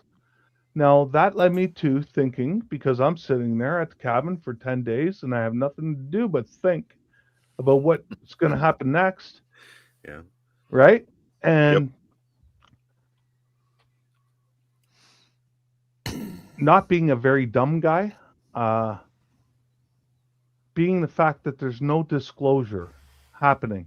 There's no, trust me, your government, U.S. government, and my government, Canada government, definitely know that the Bigfoot people exist. There's no doubt in my mind. There's absolutely zero doubt in my mind. Your weekend at Snellgrove, that alone proves it. Well, thousands and thousands and thousands of other encounters prove it. Well, guess what? If they're not going to disclose it, then what? What's the easiest way to get rid of it? Eradicate it. So, the very fact that they troll every single program, like yours, and everyone else on YouTube and anywhere else that is going to give them the geolocator to come find, this is where I had my experience, come get me, they're going to eradicate it as fast as they can before disclosing it, because they have no interest in disclosing it, because you know what that leads to. Yeah. All of us do. All of us, and anyone that's interested in the subject knows. So, that, well, let me pose this question to Carl real quick, and Jay, and Roger, and then we're gonna have to wrap up. But do you think there's any chance that the government is monitoring, podcasts and things like that, looking for sites, active areas, and whatnot, or do you think it's just our imagination? I think it's very realistic that that's happening, and that's why I'm uber seek. I try to at least research areas that I visit a lot. I keep those exact locations really tight, you know. So I don't know, Jay, what do you think? I think confidentiality is one of the most important things in this field, but primarily that's there because there's been so much ridicule attached to it. I'd be happy for anyone monitoring my show and monitoring it more than I could ever imagine. I need the clicks. I think I'm one of the lowest rated shows on Untold Radio. But that aside, of course, they're aware there is a much greater reality here than we could ever imagine. And Verax, you are primarily one of the major reasons any of these podcasters do this show. It's all about building trust and community and working people through subject matter that is not actually open for discussion in the mainstream. And it's really important that this forum exists. And I really honor Doug Hajicek and Jeff and everyone associated with the channel. But you are the reason why we exist. That is not driven by money or finance. Of course, they're monitoring us. They've been suppressing this information for a long time. But I bet you they're no closer to the truth than what you or I are. And it is the intention in your heart that you go forward with. There is danger in life every second. My wife and I were rolling along fine this year, and then out of the blue, she doesn't drink or smoke. She got throat cancer. She went through major surgery. It jumped into her lymph glands. They've been torn out, and she is recuperating. Things can happen at every second. We also mustn't obsess and think that every single thing is an anomalous experience that's occurring to us. We must use discretion, but we should be open-hearted, open-minded, and who gives a damn what 3, 4, 5-letter agency is watching us? Bring it on. Well said. We're all Roger, being monitored. What do you think? What do you think, Roger? I know from experience at the LBL with friends, research groups, that the black helicopters would pay us a visit a couple times a day and not fly over and go out of sight. I mean, turn around right on top of us and tilt down. Just kind of, I don't know whether they were protecting us or, or what they were doing. But I feel like it'd be very easy to gather information. I know there's people that I've met that work for the government that can't talk, and they will not chat because they feel like they're being watched. So I also have a feeling that some of the trolls are gauging reactions from some of us. And I know that sounds a little crazy, but I notice things. I pay attention to things that go on. And if there's a certain word used on my podcast, I cringe a little bit. I mean, just certain different words, because I know it feels like some subjects, you can talk about one thing and you'll get a lot of views, and you talk about something else and it'd be a really good conversation, a lot of people in chat, and the numbers are not as good. And I always remember what we talked about on that show. So I don't know whether they're suppressing the information, which I'm pretty sure they are, but why wouldn't you keep an eye out? Yep. Why wouldn't you listen to us? I mean, we give out locations, and that's another thing. It may not be nefarious, just like in the LBL. I didn't know whether the military was protecting us or they was protecting something else. So who knows? I've been cut mid-screen on this actual platform, and I've been cut by what looked like YouTube violation, and 60 seconds later found out it wasn't at all. So someone has hacked into that stream. But I get a feeling at that stage it was an independent entrepreneur, because I was reviewing the Cybertruck when it came out and said in Australia we will never have it because it is the closest thing to a dicer slicer Juliana of human bodies. And I think that might have been the reason why it happened. But the whole point here is to have this forum open for others. As Verax has stated, that are searching because something has occurred to them that they feel could possibly be a mental aberration. And when they realize there's a community of people out there that have all had like-minded experiences, all of a sudden their stress levels drop and they're able to cope with what could be the signs of initially post-traumatic stress disorder because you've had a collapse of consensus reality. You know, I can share this with you guys. I used to work for a show called Coast to Coast AM. And I could tell you 3 topics. Doug, I told you this years ago. I was a board op years ago for them. 3 topics would always get us looked at. We'd always hear about it from the FCC every single time without exception. Scientology, DARPA, UFOs, and Bigfoot. Those were the ones they did not really want us digging to, especially DARPA, especially Scientology. One, us not to dig too deep. And it was an unwritten rule. So you just do your calls, you do your open lines, you have fun with it, and you give it a wink and a nod. But don't you dare dig too deep. And really, you guys aren't wrong. There's a threat there. It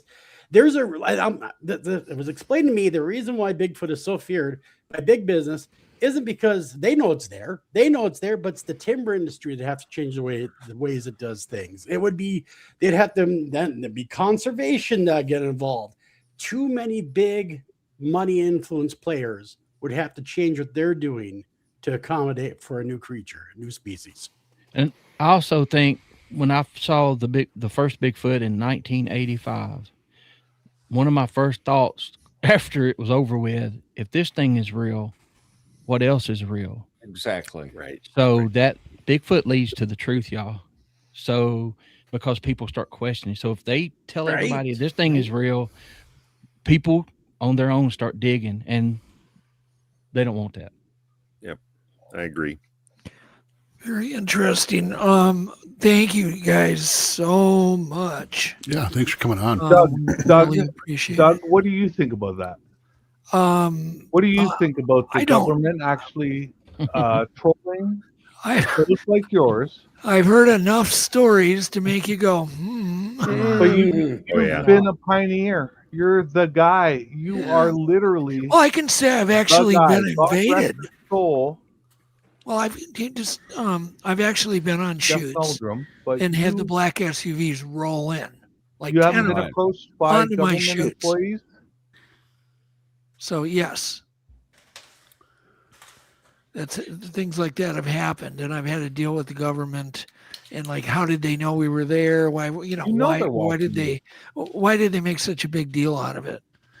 You know, they tried to do everything they could to discourage us from shooting. Does that scare you? Sure, it was scary. At one point I hid, because they came back another time, and I remember hiding in a tent, thinking, okay, if they want to find me, they're gonna find me. And then I heard them talking they went up to one of the guys and started asking, "Where's Doug? Where's Mr. Hajicek?" And I'm like, "Oh God, I better go out there and talk to him." Jeff, does that scare you?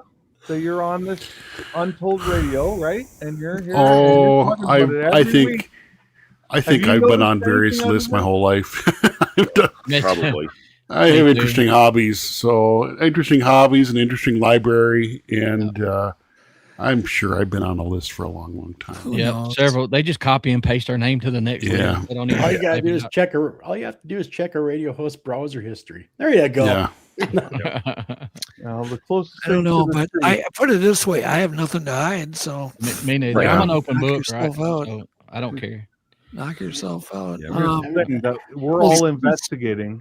It'll be You pretty are boring. interviewing people every week that are investigating. Yeah.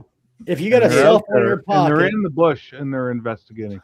And And Joel there has is- been on, like, I started out by listening to Art Bell. So you've been on the show with Art Bell and orchestrating it. And the fact of the matter is that they definitely. Here's the other thing, okay? So for other shows, and Doug, this is to you because you produced 300 plus shows. They go to whatever the topic matter is, they'll go to that group of people online or in those channels and find what is the next thing or this or that or whatever to get for their show, right? They're definitely watching absolutely every single show like yours and other communities online. Yeah, I mean, why not? I mean, think of the money that government wastes. Oh my God. The other thing is, why not waste it on this topic? The simplest answer is always usually the answer, which is right. If you're looking for, like if I'm in the government and I'm in the CIA or whatever 3-letter agency it is that's in charge of looking for these creatures or looking to squash your show, because basically that's what it comes down to. It's going to, they either divulge or they don't. Right now, I've seen a huge uptick in the last year since I've been here even. Okay, so I just discovered this community, and in the last 6 months, I've experienced a huge uptick of interest in cryptids. Yep. Doesn't matter whether it's Dogman. Exactly. Doesn't matter what it is, but there's a huge uptick. Maybe that has a lot to do with the technology that's capturing a lot more. Who knows? That's all going to go to the wayside because AI is now destroying everything because you can't decipher what's real and what isn't. Right. But, Yeah, it's definitely a problem.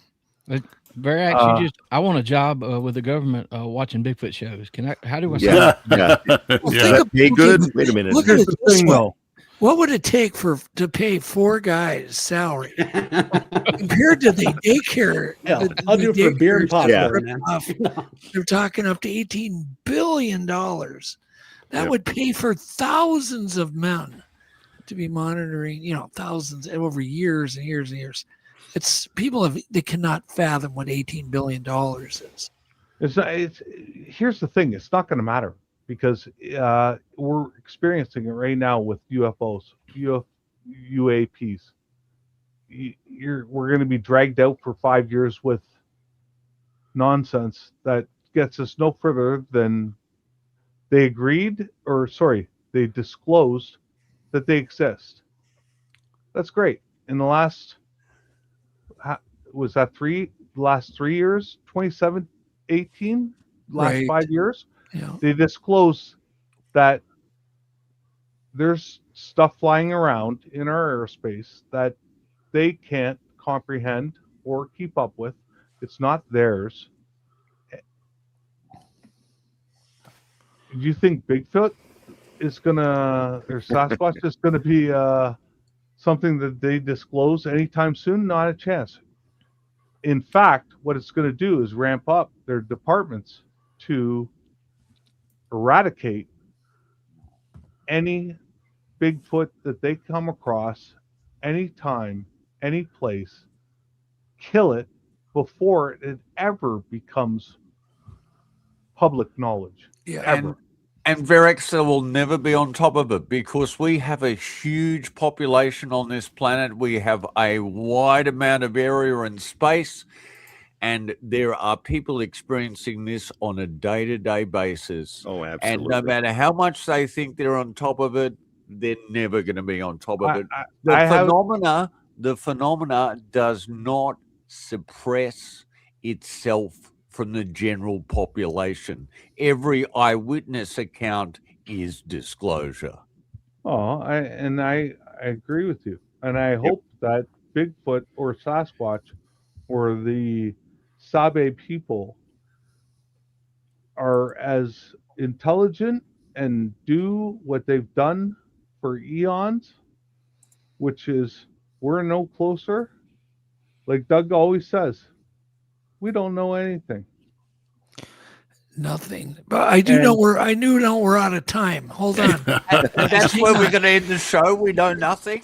We know nothing. He always says we know nothing. We're no closer to disclosing. Blow the party anything. horn, Jeff. That's Oh, where what is all, that? that's I what hope that the Sasquatch people are stay the same. There we go. that's the evaluation on And that's them the watching my porn. That should be better. Okay, hang on, everybody. We're going to go to our wisdom of the week, our New Year edition wisdom of the week. So Extra just special. stand by. We'll be right back. Just stand hang by. tight. We'll be right back. Yep. It's now time for Untold Radio AM Wisdom of the Week, New Year edition. Remember, a new year isn't about reinventing yourself. It's about choosing what matters on purpose. Big changes comes from small, honest habit changes consistently. Progress beats perfection. Kindness adds up, and time listens to what you repeat.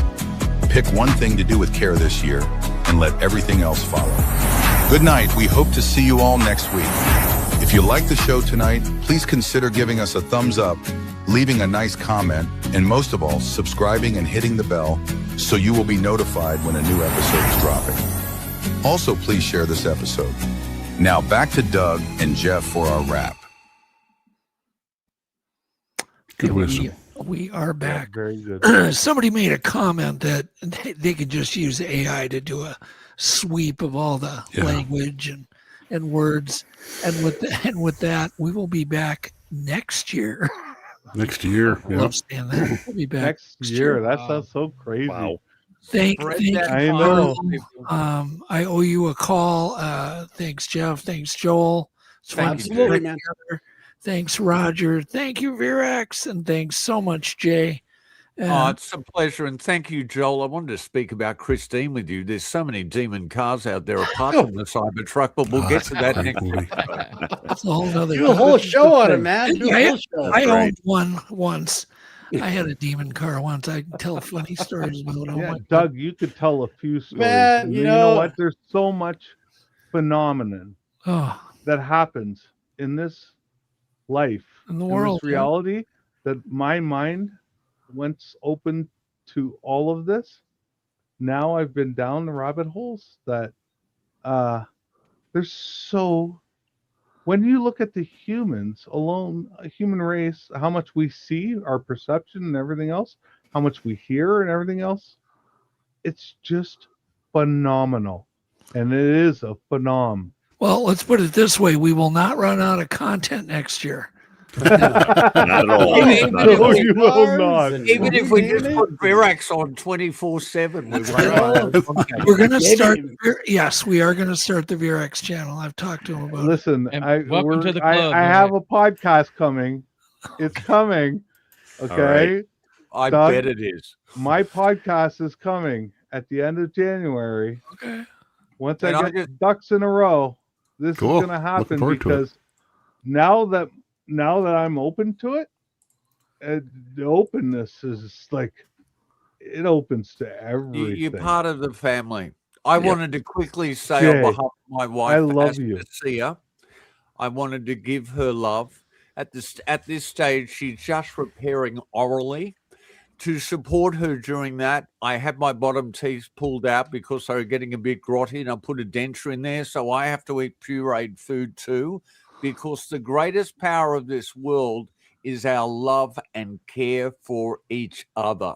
So Absolutely. let's keep that Amen to going, that. and we'll get through. Bring on those 4 or 5 letter agencies. I need the clicks, babe. Okay, Jay, Very our Good night, prayers are everybody. with you. Our prayers are with you and your Yeah. wife. Yeah. I know Honest that, to and God.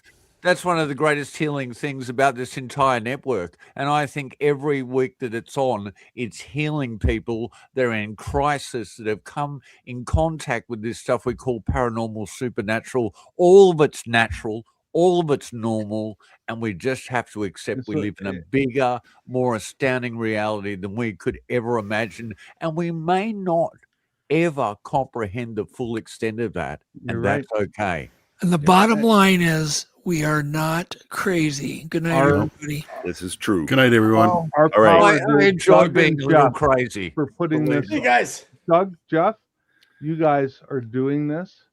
You're putting it out to everyone.